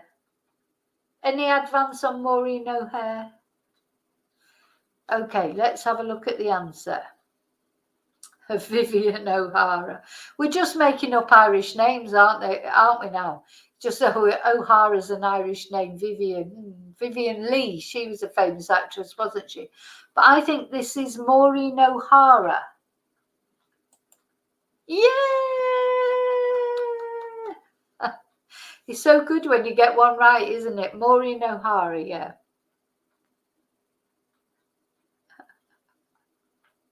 We had a Mary, what's that? Mary Mulligan. Yeah, just think of the most typical Irish name that you can and surname and put it together. But no, Maureen O'Hara, that did, I have seen that film, but it's so long ago, obviously. Yeah, we got one right. Okay, next one. I don't know the answer to this one, so I don't think anyone will know the answer to this unless they've actually been there or something, but I don't know this. So, by what other name is the Liffey Bridge in Dublin known as? So, what other name is the Liffey Bridge in Dublin known as? I know. How many people? So there's 31 people watching and we can't even get our questions right. Oh, Charlie's passing again. No, we've got to have a go at least. We need to have a... Watch your head, Wendy says. Friendship Bridge. There you go. Is that... I think that's That sounds fair enough. Or we've got Dublin Bridge. Desi's got no clue. Fairy Bridge, says Carolyn. Halfpenny, says Jim. Whatever, says Amethyst. We've got Gooseberry and Apple Crumble, Friendship Bridge. Right, we've had Friendship Bridge twice, so we're going with Friendship Bridge. We've had from Jean and from Matthew. Let's have a look. No, somebody said Halfpenny Bridge. Tracy got it right. Well done. Well done, Tracy. And I think Selena got it as well. Halfpenny Bridge or Hackney Bridge. I wouldn't have known that in a million years. Honestly, I could have guessed that for 10 years and I would never have come up with Hackney Bridge.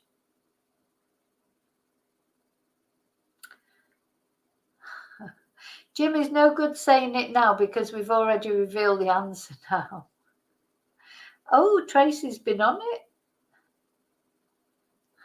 Bridge over the river Kwai. So now I think we'll all know the answer to this one, hopefully. What lies on the top of an Irish coffee?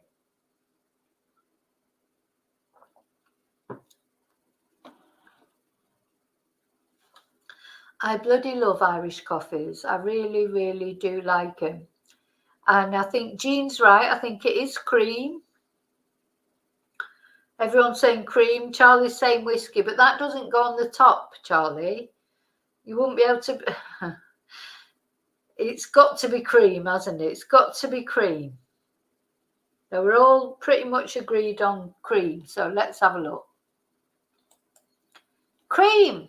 Yeah, we're right. We're right with that one. So we've got another one right. We're doing quite well, really. But we should be if there's like 30 people trying to find the answer. Okay. Now, this is difficult. I don't know this. Dancing at Lunasa was written by which Irish playwright?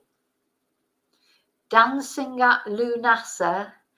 Well, I don't know if I even know any Irish playwrights. I was going to say Dylan Thomas, but of course he was a poet and he was Welsh, I think. Who's an Irish playwright that might be? Rio's Passing. Selena's Passing. Oscar Wilde, yeah. Was he Irish? I thought Oscar Wilde, was he Irish? I think he was he? James Joyce, Charlie. Yeah, it could be James Joyce. Amethyst says Mickey Finn. Not Mickey Rooney then. Mickey Rooney maybe. Sean O'Casey's coming in for Heather Cook's coming in with Sean O'Casey. Well, I've never heard of him, but it sounds as if it's right.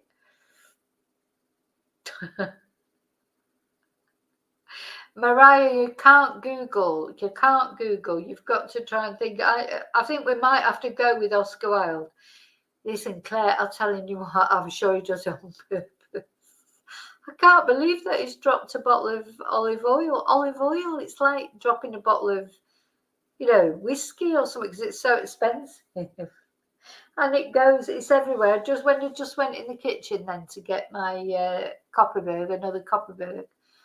It's still all, he's cleaned it up, but of course it's still all over the place. So that's what I'll be doing when I finish the stream. Right, what have we got? Brenda O'Carroll, Michael Flatley, no. Anybody know for sure? Colin Dale, we've got Louis Walsh. So, anybody certain about who it might be? I think shall we go with, got to forget now who the different one. We're going to go with either James Joyce or what was the other one? Oscar Wilde. Let's go with James Joyce. Right, we're going with James Joyce.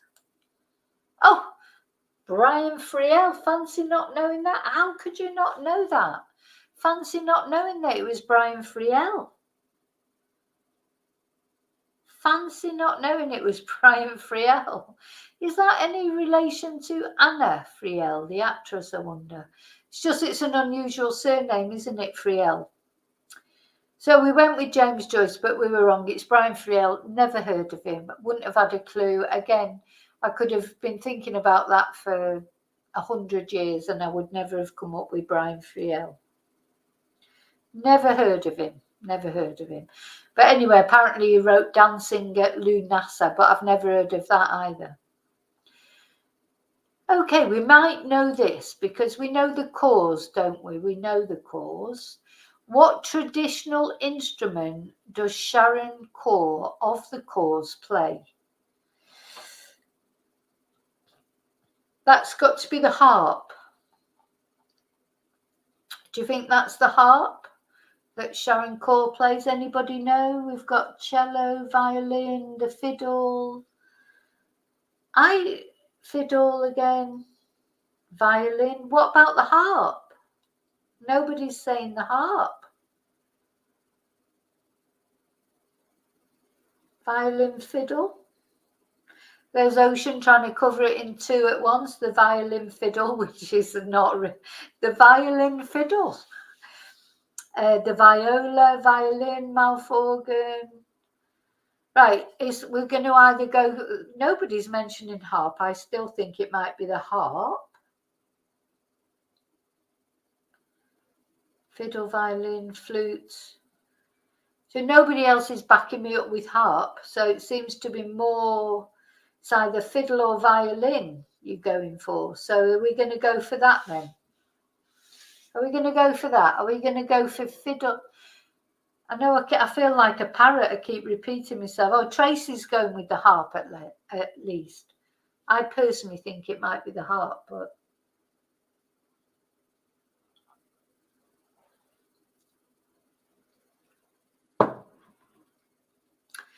right. Oh, got mandolin coming in now from Chumba just to confuse us.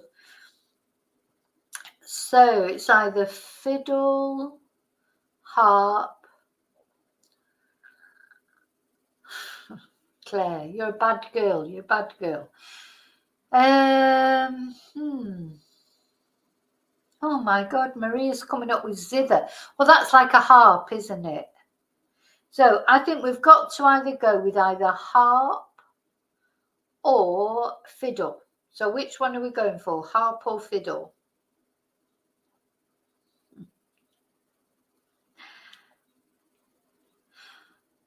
I've got to pick one now. I think I'm going to have to go with fiddle. Oh, violin. I'm going to go with violin then because more people have said violin than harp. But I think it's a harp. I want you to remember that. If it turns out to be a harp, I'm going to say I told you so. But we'll go with fiddle. With violin because more people are saying violin. Let's have a look. Oh, it's a fiddle. Oh, we were there, weren't we? It could have been fiddle. It was between fiddle, violin, or harp that I said so. I don't have to say I told you so because I was completely wrong. But for those of you who said fiddle, well done. For those of you who said fiddle, well done. I think we can accept. Isn't a fiddle just like a violin? Can't we accept fiddle as a violin? Isn't a fiddle an Irish violin?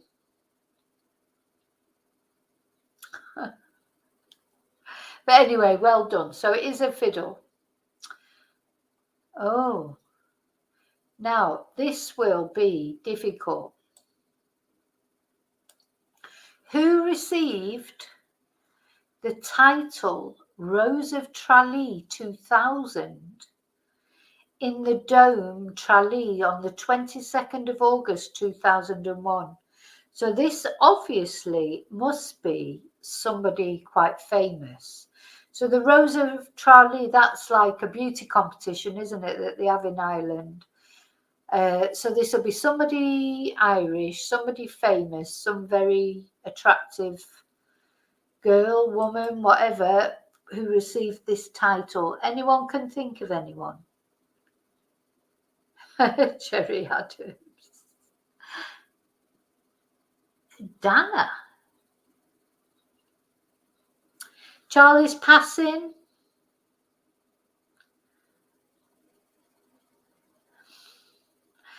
The Rose of Tralee. So 2000, so 4 years ago, some famous Irish person, some famous Irish woman won the Rose of Tralee. So I feel like it must be an actress or a singer or something. I mean, how are we supposed to know that? Dana. Jedward. Mellow saying Jedward. Oh, it could be, do you know? They might have changed it now where it can be a man or a woman who wins. It probably is someone like Jedward.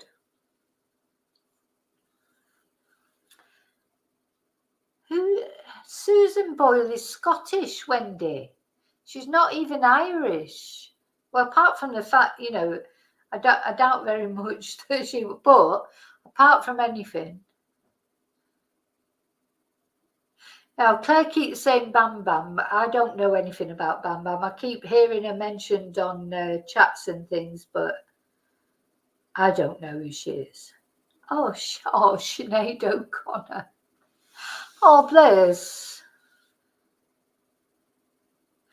So Jim is saying Lisa Manning. Well, I don't know who Lisa Manning is. But Ali, when you're saying Dana, you talk about Dana from years ago. This is in 2000. Oh, 2001. Yeah, sorry. I'm thinking it was 2020. God. Yeah, no more. No, I am going to have some more. Yeah, I don't know why. I thought it was recently. It could be Dana.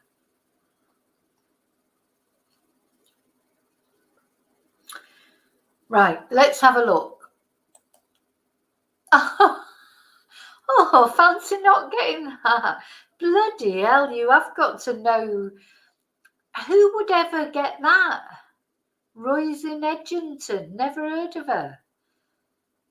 Why would that be? Who received the title Rose of Tralee in 2001? Roisin Edgington. How would anyone know that? I bet most Irish people wouldn't even know that. She's not exactly a household name, is she?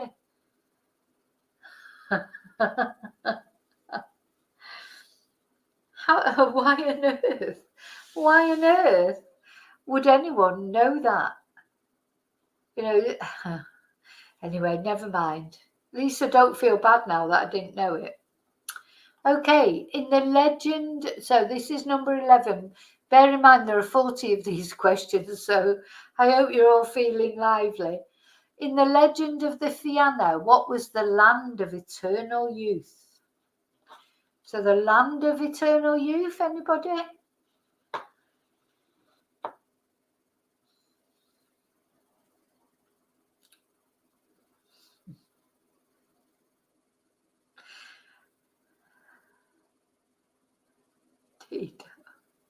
So nobody has heard of Roisin Edgington, but do any of us know? Right, so Lady Dog Lover is going for Galway. Xanadu, yeah, Maria, that's a good choice. Xanadu. Wesley's going for Xanadu as well. Claire's saying Lurgan. I don't know if that's a real place or whatever. Charlie's passing just for a change. Dublin. Hi, Joanne. Okay. Nobody knows this either, but I think we'll go for Xanadu because it was supposed to be the land of eternal youth, wasn't it?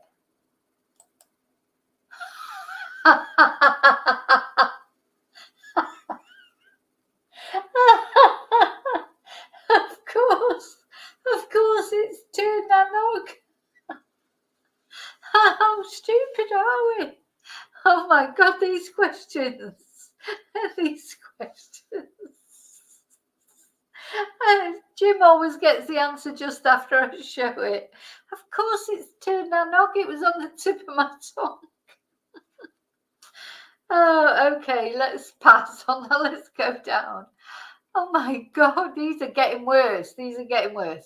So, oh God, you just might as well guess anything now. Between 1849 and 1920, which port in County Cork was known as Queenstown? Oh, dear me, dear me, dear me. It's Gaelic, is it, Jim? It's Gaelic, yeah. Well, I've never heard of it, but never mind. So I don't think we're going to get this one either. But between 1849 and 1920, oh, well, maybe we'll get this if we knew any ports in County Cork. Which port in County Cork was known as Queenstown? Yes, it could be somewhere like, I think these might be Southern Irish questions, but is Belfast is, my geography is so shy, I don't even know if Belfast is in Northern Ireland or Southern Ireland. Claire just keeps going framing homes. Oh dear, what's a famous port in County Cork? There must be one. I'm trying. The Clyde, Rio. That's in Scotland. Even I know that, and I'm crap at geography. I don't think we've even come out with. I don't think we've even come up with one answer yet. Puerto Rico, Harvey's, Queenstown. I don't even know a port in. Belfast is Northern Ireland, yeah. But we're looking for one in Southern Ireland. Mrs. Brown's port. Oh, God, let me think. I have absolutely no clue. I don't even know the geography of where I live, never mind another country. Right, I think we've just got, I've got to think of one answer, but potato. Potato port. God, can't even get, what's the capital of Southern Ireland? I can't even think. Portrush, that sounds like it, or Antrim, a county, at least they're proper names, or even Dublin, could be Dublin. Okay, let's go and look. We'll go with Dublin because I haven't got a bloody clue. So the question, Charlie, is between 1849 and 1920, which port in County Cork was known as Queenstown? Cork flooring. Oh, Tipperary, that sounds, yeah, Tipperary could be. Right, we're going with Dublin.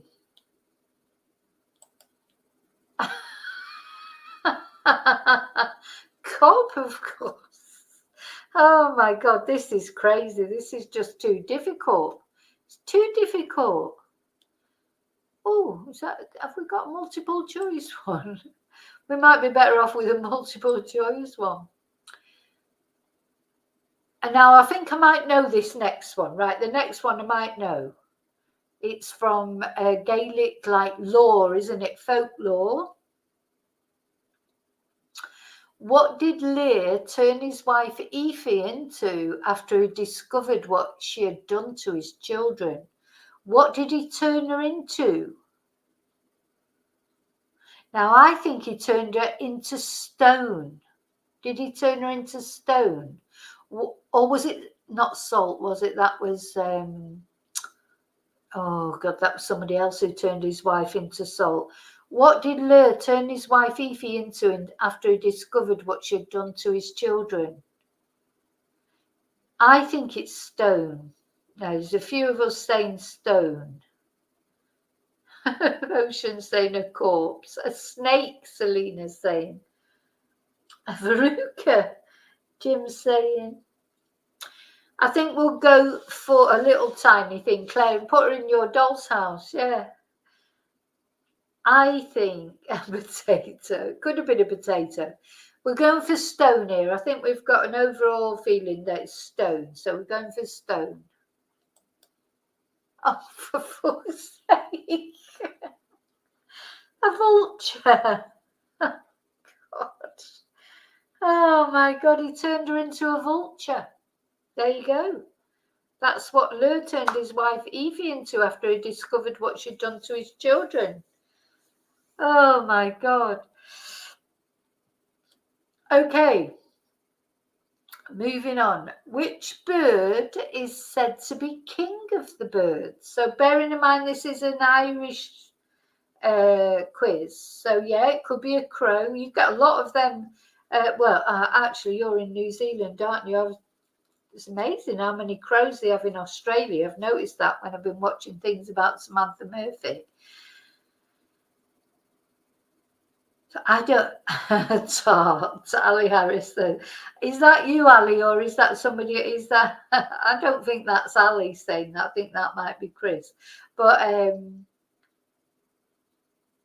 yeah. So we've got crow, raven, red kite, golden eagle, hawk, magpie. Oh, you're in Australia. Oh, Alana is in Australia. All right, okay. She's got a lot of crows there, haven't you? Raven.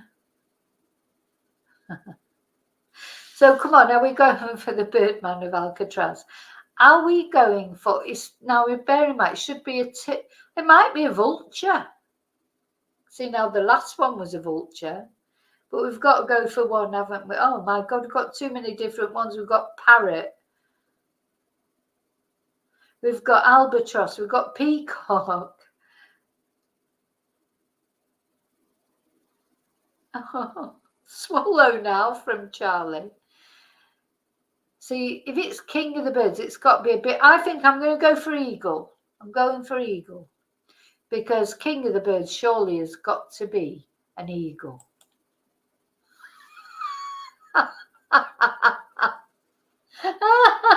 Of course it is. It's a wren. King of the birds.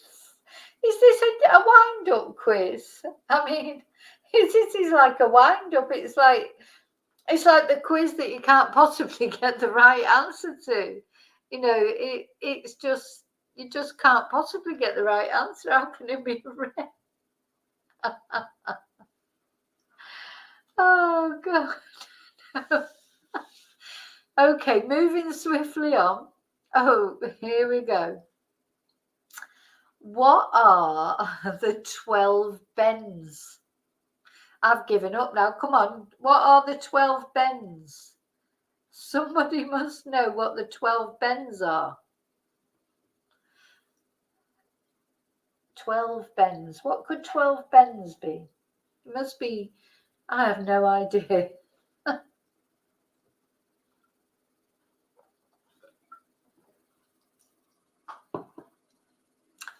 No idea whatsoever what 12 bends are. Oh, yeah. Actually, yeah, it might be a mountain chain, Matthew, or it could be lakes. What's like Ben Nevis? Bends, aren't bends, aren't bends like mountains and things? So like in Scotland, they're mountains, aren't they? Yeah, like Ben Nevis, etc. So what we're going to say, ancient mount, there could be ancient mountains, it could be mountains. I think we're going to go for mountains. Should we go for mountains? We're going for mountains. The 12 bends are mountains. Yeah,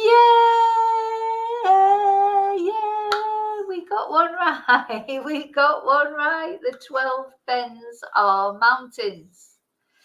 Yeah, Big Ben. Okay. Oh, we know this one as well. I know this one. This is going to be two that we're going to have got right. In 1986, which Bob received, that must have been Mr. Bean, Bob. Which Bob received an honorary knighthood after founding Band Aid? Now, we know the answer to that, don't we? Yeah. I think we all know the answer to that one. Thank God for that. We know the answer. It's Bob Geldof.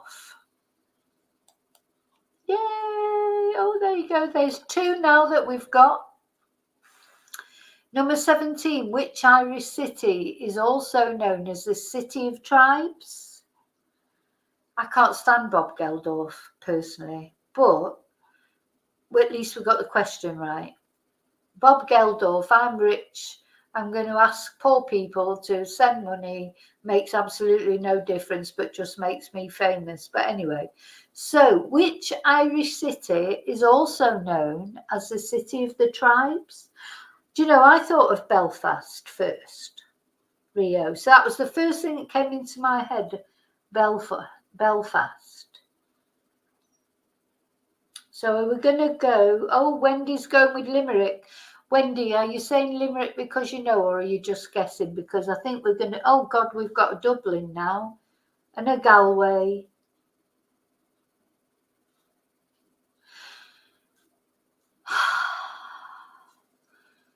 Right, what we're going to go for? Desi's passing. I think more people have said Belfast. Oh, of course, Belfast is in Northern Ireland. We're in Southern Ireland, so it's got to be somewhere in Southern Ireland. Galway. Yeah, we can't go with Belfast because it was the first thing that came into my, because it can't be Belfast because Belfast is Northern Ireland. It's got to be Dublin or City of the Tribes, City of the Tribes. It could be Galway, Londonderry we've got now, Cork, Highstone. Yeah, they've all got to be Southern Ireland, Caroline, because I think it's a Southern Ireland quiz. I think. Oh God, we've got too many different names now. I don't know which one to go for. Maybe we should, well, we could go for Belfast, but it's not in Southern Ireland. But more of us have said Belfast than anywhere else.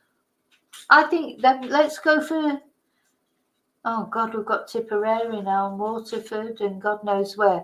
Let's go for Dublin. Oh, it's Galway. Oh, somebody said Galway. Was it Jim? I think it might have been Jim who said Galway. But anyway, so some of you got it right. Galway. God. Which island off Cork has an observatory of migratory birds? Anybody know anything about birds? Anyone know anything about, oh, an island off Cork. So what are islands off Ireland? This is going to be something like the Mull of Kintyre or something like that, isn't it? It's going to be something like Kintyre or something.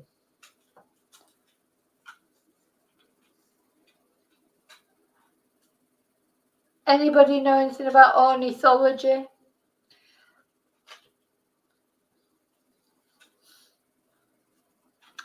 Caroline knows they fly. Yeah. So, do you think it could be somewhere like Kintyre? Schitt's Creek. Is Schitt's Creek an island? It could be. I have no idea. Right, this is going to be an island. We're looking for an island.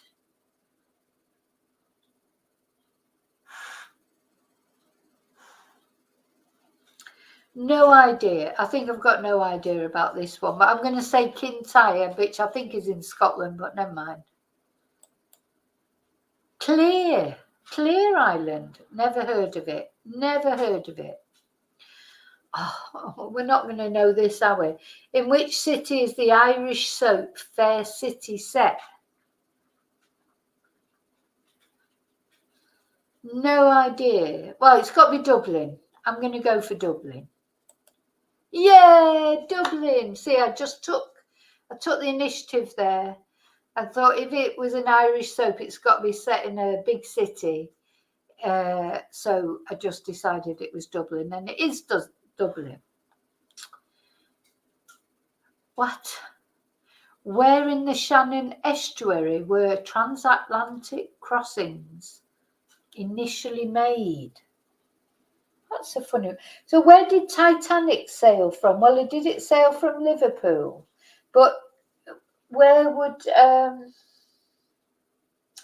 ships that set sail for America? Where that's a transatlantic crossing, isn't it? Where would they have left from?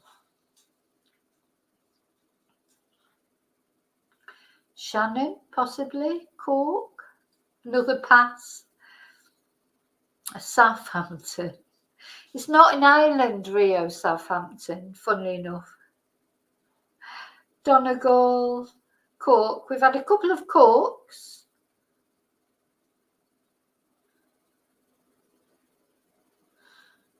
Hi, Patriot. I think we should go for Cork. Oh, Tracy's saying Donegal. Titanic. Let's have a look. Do you know what? I don't care if you were Irish, you would not know the answers to some of these questions. Foynes. Never heard of it. Never heard of it.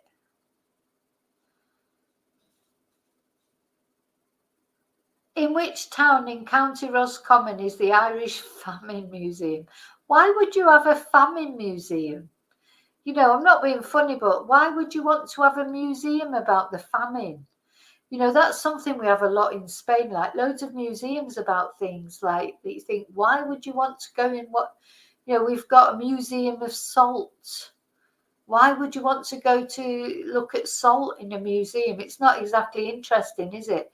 And I can't imagine going to see an Irish Famine Museum. Why would you want to go to see the Irish Famine Museum? It's not very beautiful.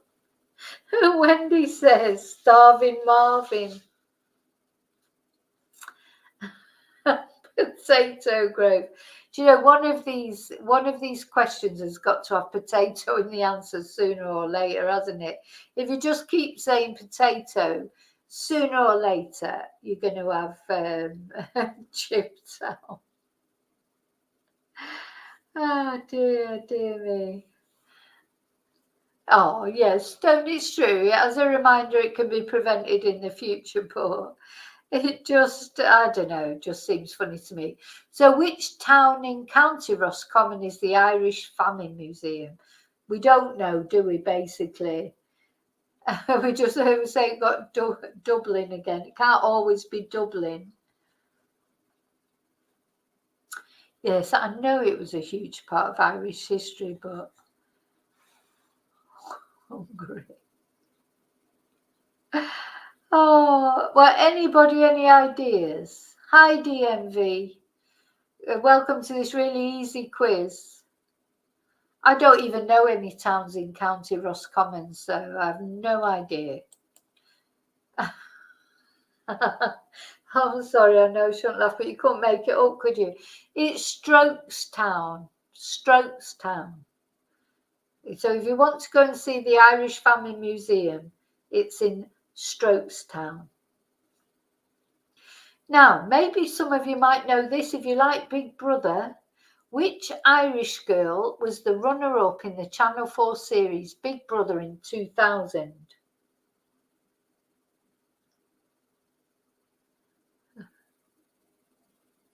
You won't, DMV, none of us know any of the answers to any of them. But somebody might know the answer to this. If you like Big Brother, think back to 2000. An Irish girl was the runner-up. Which Irish girl? No idea. I don't. So Desi's never watched Big Brother. I don't watch it. Oh, Kim Kardashian. Jim's just saying what. So nobody knows. So this isn't even celebrity Big Brother. So it's not even like where you might think you know them. But which Irish girl was a runner-up in the Channel 4? I've no idea. I don't think we know this, do we? None of us know this. Now, Simon's saying Waxy O'Connor. I've no idea. Peggy, Anna. She had dark hair, but I don't remember her name. No. Let's have a look. I don't think we'll know this. Oh, Anna Nolan. Do you think she's one of the Nolans? Or some relative of the Nolans? Anyway, that's who it was. Now, we're back to, remember Brian Friel that we'd never heard of, and now we know that he's a playwright, an Irish playwright. What is the name of the fictional town in Donegal where most of Brian Friel's plays are set? So, what is the name of the fictional town in Donegal? Now, I'm just going to go back up to see if it said anything. We had, he came up before, didn't he? Brian Friel. I bet it's that. Do you think it's Lugnasa? Because this was one of his plays, Dancing at Lugnasa. So it's possible that the answer to that, what is the name of the fictional town in Donegal where most of Brian Friel's plays are set? It could be that Lugnasa. So let's have a look.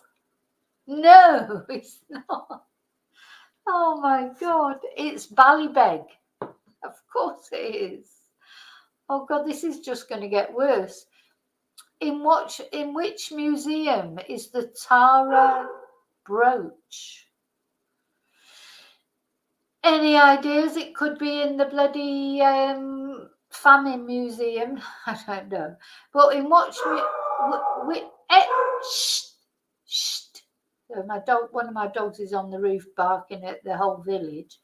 In which museum is the Tara brooch? No idea. Belfast, Dublin. It's either Belfast or, oh, it can't be Belfast because that's Northern Ireland. Let's go with Dublin. Let's go with Dublin.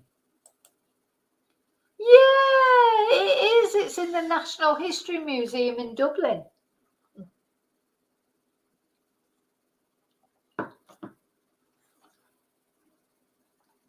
Now, I think I know the answer to this one. Which is the most famous title at the Tralee Festival? Now, remember earlier they were talking about the Rose of Tralee. So do you think that's the most famous title? Do you think that's the most famous title? The Rose of Tralee? I would say that. So I'm gonna go with the Rose of Tralee. I think it's the Rose of Tralee. Yeah, the Rose of Tralee. Oh, we're on a roll now. We've got 2 right. We've got 2 in a row right. The History Museum, the Dublin Museum, and the Rose of Tralee. Oh, and I'm sure someone will know this. Who duetted with Westlife? We are halfway. We're on number 26, Ali. We're on number 26 and there's 40, so we're over halfway. Who duetted with Westlife on Against All Odds? Now, I don't know this, but I think somebody will know this. Somebody will know who duetted with Westlife on Against All Odds. So we've got Sinead O'Connor, Kerry Katona, Lulu. Oh, now 2 people are saying Lulu there. There's O'Connor. Are we going with Lulu? Mello's saying Mariah Carey, I suppose you mean. But 2 people said Lulu. Oh, there you go. 3 people now have said Lulu. So we're going with Lulu. Oh, it was Mariah Carey. Oh, Mello, you were right. Hi, Yvonne. Oh, now Wesley's coming in with Carey and Charlie's coming in with it, but it was just too late. Sorry. No, you were right. It was Mariah Carey. I've never heard it. I don't know. Number 27. Which Irish saint is said to have discovered America 1,000 years before Columbus? Now, who was the Irish saint said to have discovered America 1,000 years before Columbus? Yeah, I wondered if it might be Patrick as well. Do you think it was St. Patrick? A few people saying Terry Wogan. A few people saying St. Patrick. So let's go with St. Patrick.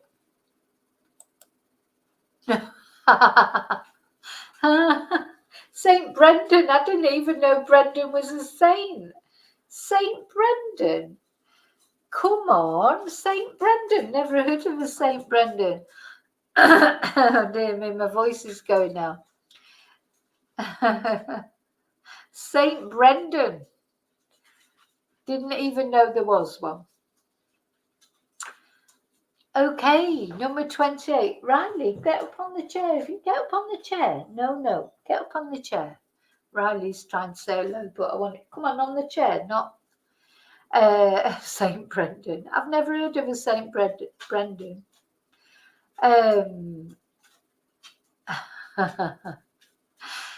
In the Irish Broadcasting Company, RTE, what does the R stand for? What does the R stand for in RTE? It's got to be radio, hasn't it? Or radio something? Hi, yeah, Selena, I thought that. It's got to be radio, has it? Can't be royal, can it, Rio? In Southern Ireland, they don't have a royal family. Could be republics, more likely to be republic, because don't forget in Southern Ireland, they're not, they're not, lucky them, they're not under our royal family, are they? I think it's either going to be radio or, Simon says, Rasta. It's either going to be radio or republic, possibly. Rio hasn't got a clue.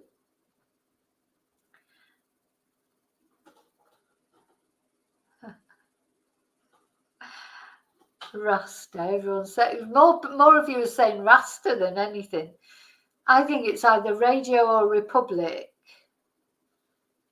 Radio and television area, yeah. Let's go with radio. Yeah.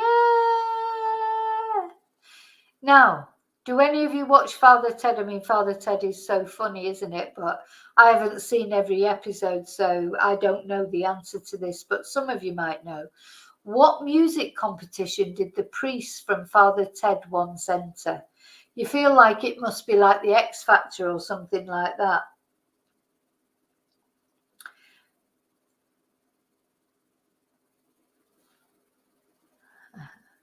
So what music competition did the priest from Father Ted once answer? Yeah, we're doing well. We've got quite a few right. The ones that we don't get right, we would have no chance of getting, you'd have no chance of getting them right. Yeah, it could be Stars in Your Eyes, Stone. Or Ireland's Got Talent. I think it could be Stars in Your Eyes.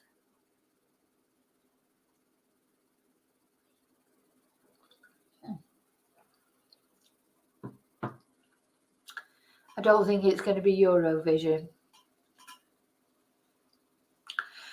Right, we've got to choose really between Stars in Your Eyes or X Factor or something like that. It could be Eurovision, actually, I suppose. Is anybody saying it's Eurovision because they know it's Eurovision?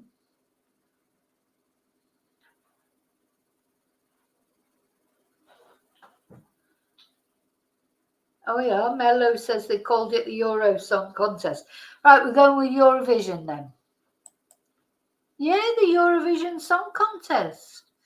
Well done. Oh, look, we're finishing well here. We started off shite, but we're getting a bit better. We won't know this, I don't think. Which shellfish is the theme of a Galway Bay festival at the start of the season? Anyone? Which shellfish is the theme of a Galway Bay festival at the start of the season?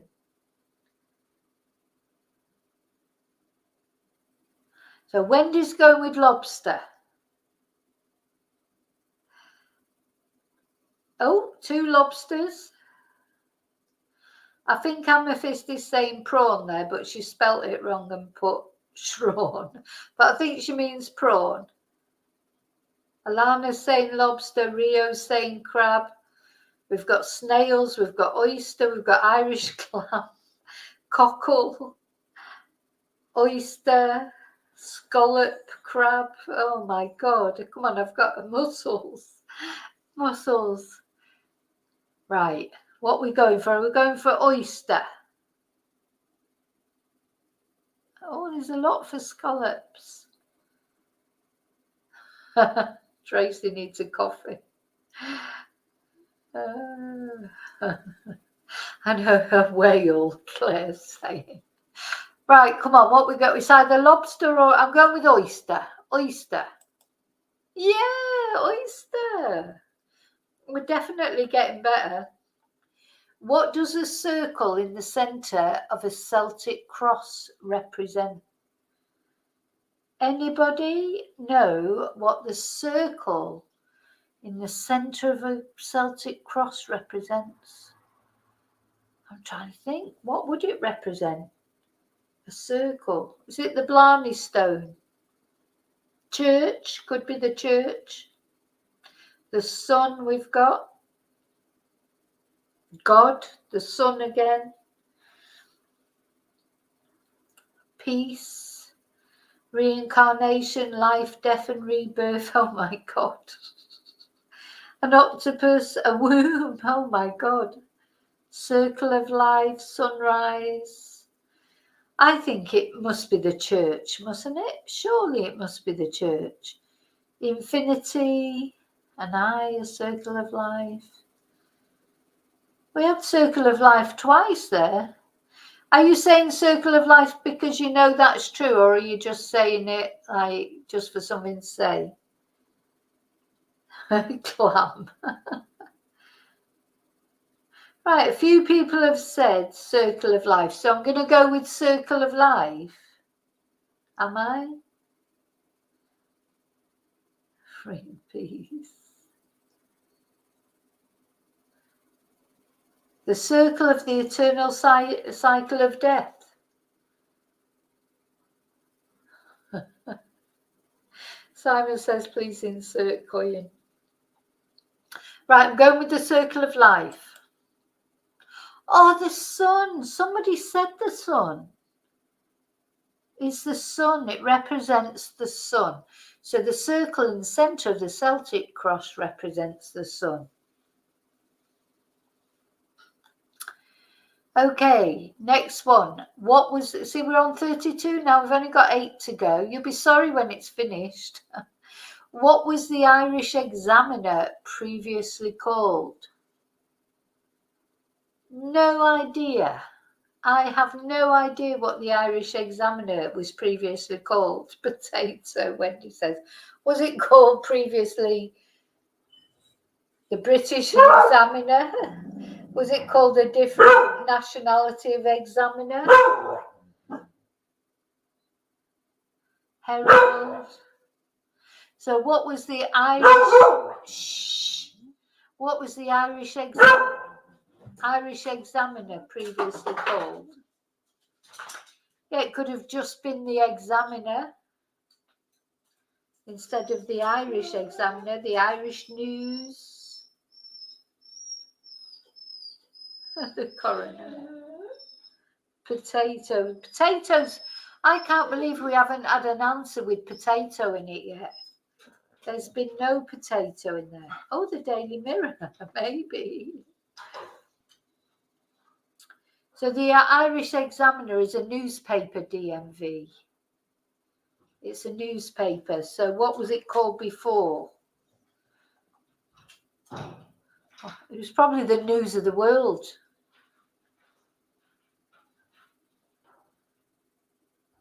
So Tracy, what did you say it was?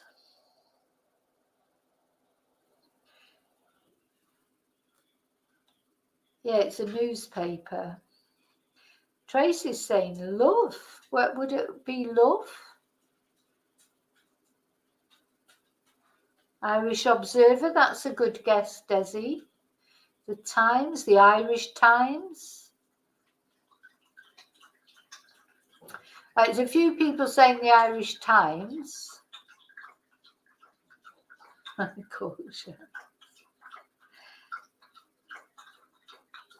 Oh, Gazette, that's a good one. I'm going to go with the Irish Times only because a few people are saying it, but it could be anything. Oh, the Cork Examiner. Somebody said Cork. Jim said Cork shite, so he had Cork in it at least. So previously it was called the Cork Examiner. Now this has got to be potato, surely. What commodity were Ireland the largest exporter of in early 2000? Is this going to be potato? Surely this is going to be potato. Potato's got to come in here somewhere.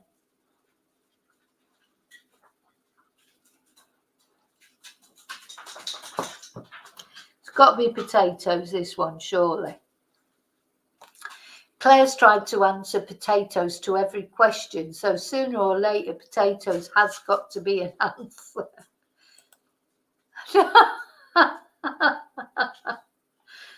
No, it's not potatoes. It's computer software. Oh dear me. So it's not potatoes at all. Oh, yeah, Guinness, Susan. We should have guessed Guinness, but we would have been wrong as well.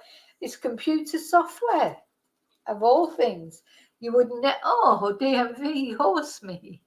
You would never have guessed that, would you? I don't know why, just wouldn't, but just would never have guessed that. Computer software, there you go. Okay, anybody seen The Crying Game? Which Oscar did it win? For Neil Jordan's film, The Crying Game. Anybody seen it? I don't think I've seen it, The Crying Game. Let me think, The Crying Game. I don't think I have seen it.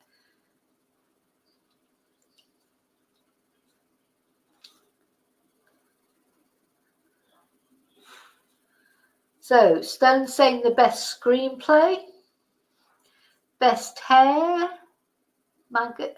Mello saying the best hair. Can't be potatoes, this one. Best scenery, best set. Not a clue. So, it's funny that I think it must be like, I'm going to go with screenplay just because if it was best actor, wouldn't it say the name of the actor rather than the name of the film? So I'm going to go, it could be the best theme song, but I'm going to go with the cry. It's the cry. Maybe it is the best. Oh no, you confused me now. I was going to say best script, best screenplay. It could be anything, couldn't it? We just don't know, do we? We don't know. Could be best music, best director. It could be anything. I presume that Neil Jordan is the director. So maybe it was best director. Basically, we don't know. We don't know. So let's just have a look. Screenplay. Yeah, that's what I think it was Stone who said it originally, or Simon. I can't remember who said it originally, but yeah, I should have stuck with that. Screenplay. Good job, but there's not money at stake here. So Samuel Beckett and a play, I presume they mean. A Samuel Beckett play and an American situation comedy have the same title. What is it? So what's a Samuel Beckett play? Was it Samuel Beckett that wrote Waiting for Godot or not? The Big Bang? Wendy's saying I don't. The Big Bang, maybe. Under Milkwood, was that Samuel Beckett?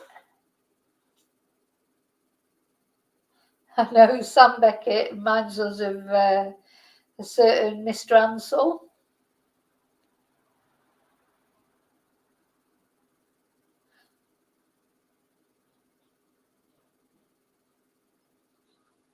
Friends. It could be Friends. Could be Friends, Rio. Could be right there.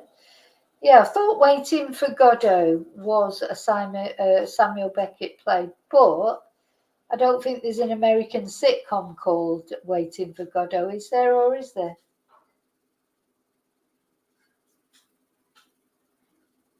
Quantum Leap. But is there an American sitcom called Quantum Leap? Pass. Let's just have a look at what it is. So it just makes me laugh when we're just so far off. It's just like nobody suggested Happy Days. I didn't know there was a Samuel Beckett play called Happy Days. But I do remember Happy Days, the Fonz and all that. Do you remember the Fonz? Henry Winkler. Yeah. Okay, number 36, only 4 to go. What character from radio, literary film and comic strip has been played by an Englishman, a Scotsman, an Australian, and an Irishman? Is this James Bond, do you think? What do you think? Hi, Susan. So what character from radio, literary, film and comic strip has been played by an Englishman, a Scotsman, an Australian, and an Irishman? I think this might be James Bond, is it? Yeah. Because Batman, Wendy's saying, Wendy, you're not very good at quizzes.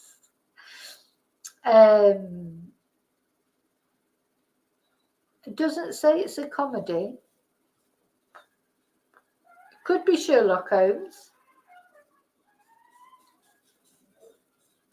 But see, so James Bond, he's been played by... Who's the Australian that he's been played by? Claire, Mr. Magoo. Or Doctor Who. Could be Doctor Who. Comic strip, though. It says comic strip. Who was the Australian that played James Bond? So no, is Pierce Brosnan Australian? I thought he was Irish.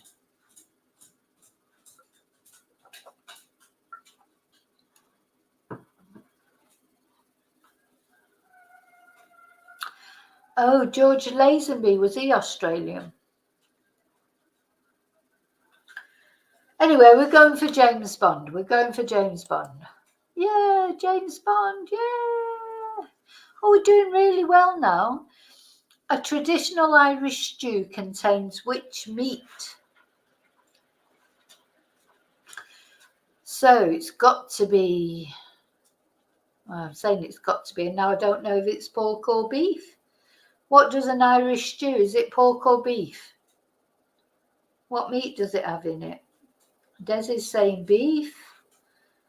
Oh, Rio's saying lamb. We've got beef, lamb, corn, sheep, lamb, beef, lamb, mutton. Yeah. Lamb.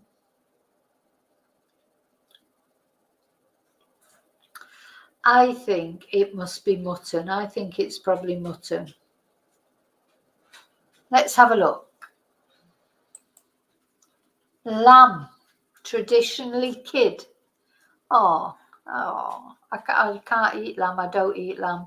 No, I eat very little meat. I do eat chicken occasionally, but lamb just seems wrong to eat lamb, doesn't it? But anyway, it's it's no different from eating chicken, I suppose.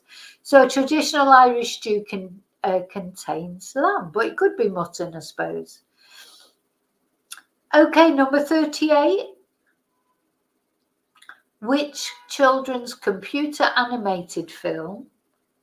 So a children's computer animated film used the song "The Boys Are Back in Town" by Thin Lizzy. I love that song. The boys are back in town. Yeah, very good song. Thin Lizzy, very good. So which children's computer animated film used that song? I don't know. The boys are back in town. Who would that be? A computer animated film. Stone's going for Bob the Builder. It could be. The Irish Scooby-Doo. Mello's got no idea.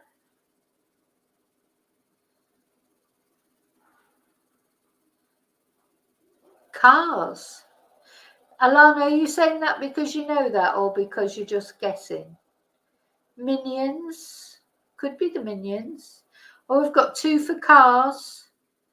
Small Soldiers. Postman Pat. The Irish Chipmunks. I think because we've got 2 for Cars, I think we're going to go with Cars. Because everybody else is passing. No way! Is it Toy Story? I've seen all the Toy Stories. I don't remember that song. I've seen every single Toy Story film. Toy Story is apparently. I'm sorry, but I've watched all the Toy Story films and I know that song and I don't remember that song being in it. But anyway, here's an easy one. To make an Irish coffee, what alcohol ingredient would you use? So, to make an Irish coffee, come on, everybody knows this.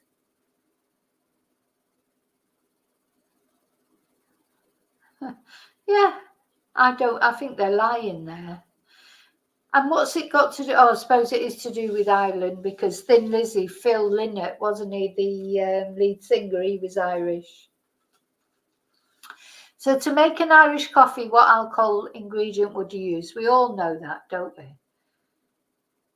Is whiskey. It's got to be whiskey, hasn't it? It's got to be whiskey. Yeah, whiskey. And we know this one because we've watched him tonight. This is obviously an old quiz. Which Irishman has presented the Eurovision Song Contest for the BBC since 1978? And we've watched him tonight. And of course, it's funny because it's an Irishman. Why is it always Irish people? So it was this man, and then of course it's Graham Norton at the moment. He's Irish, isn't he? I think he is. We're back to Eamon Holmes again. So Eamon Holmes, Clay, if you say it often enough, it's like potato. You hope that the right answer will come up in the end. But of course, it's Terry Wogan because we looked at him tonight, didn't we? We watched him tonight. So that's got to be Terry. Hey! So there you go. We finished quite well there. We did okay. See, now we're not all Irish, or probably none of us are complete. I mean, I'm a quarter Irish, but I didn't know half of those questions. So see, now we're not Irish. I think we did quite well in that quiz because they weren't easy questions. They were not easy questions. They were difficult questions. So look, one of my hair clips has fallen out and it was just lying on my shoulder. Okay, so that's it. So I hope you've enjoyed it. Anyway, I know the quiz was difficult. I hope you've enjoyed having a a drink and just having a bit of a chat and a laugh. Now, something that Jean was saying earlier, I just want to have a look at the news because I think Jean said that they found a body. Let's have a look. Because, you know, we've been following this case of Riley Strain. I don't want to put a dampener on things.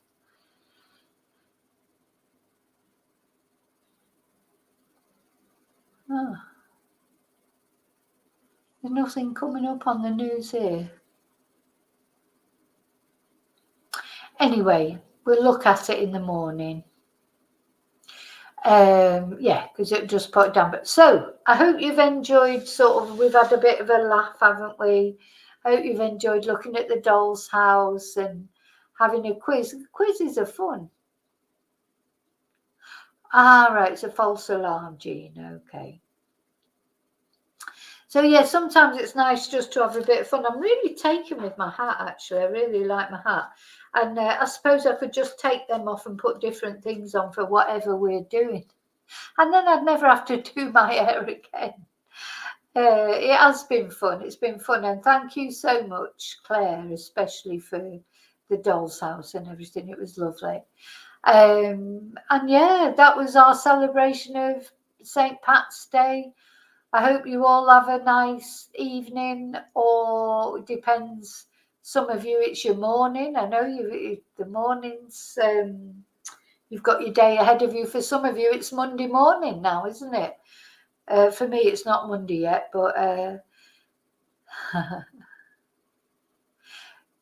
no, I don't think it is Riley. Ali, it's a woman, apparently. So, but they found his credit card near the river. So I saw that. But anyway, it was good fun. I'm glad you enjoyed it. Thank you to 411 who gifted a membership. Yeah, I may do a St. George's Day quiz. I'm not sure yet, Susan. We'll see what happens. But we'll see what's going on. And anyway, remember to live and love wisely, carefully. You know, try some quiz nights maybe, and also be careful with your olive oil.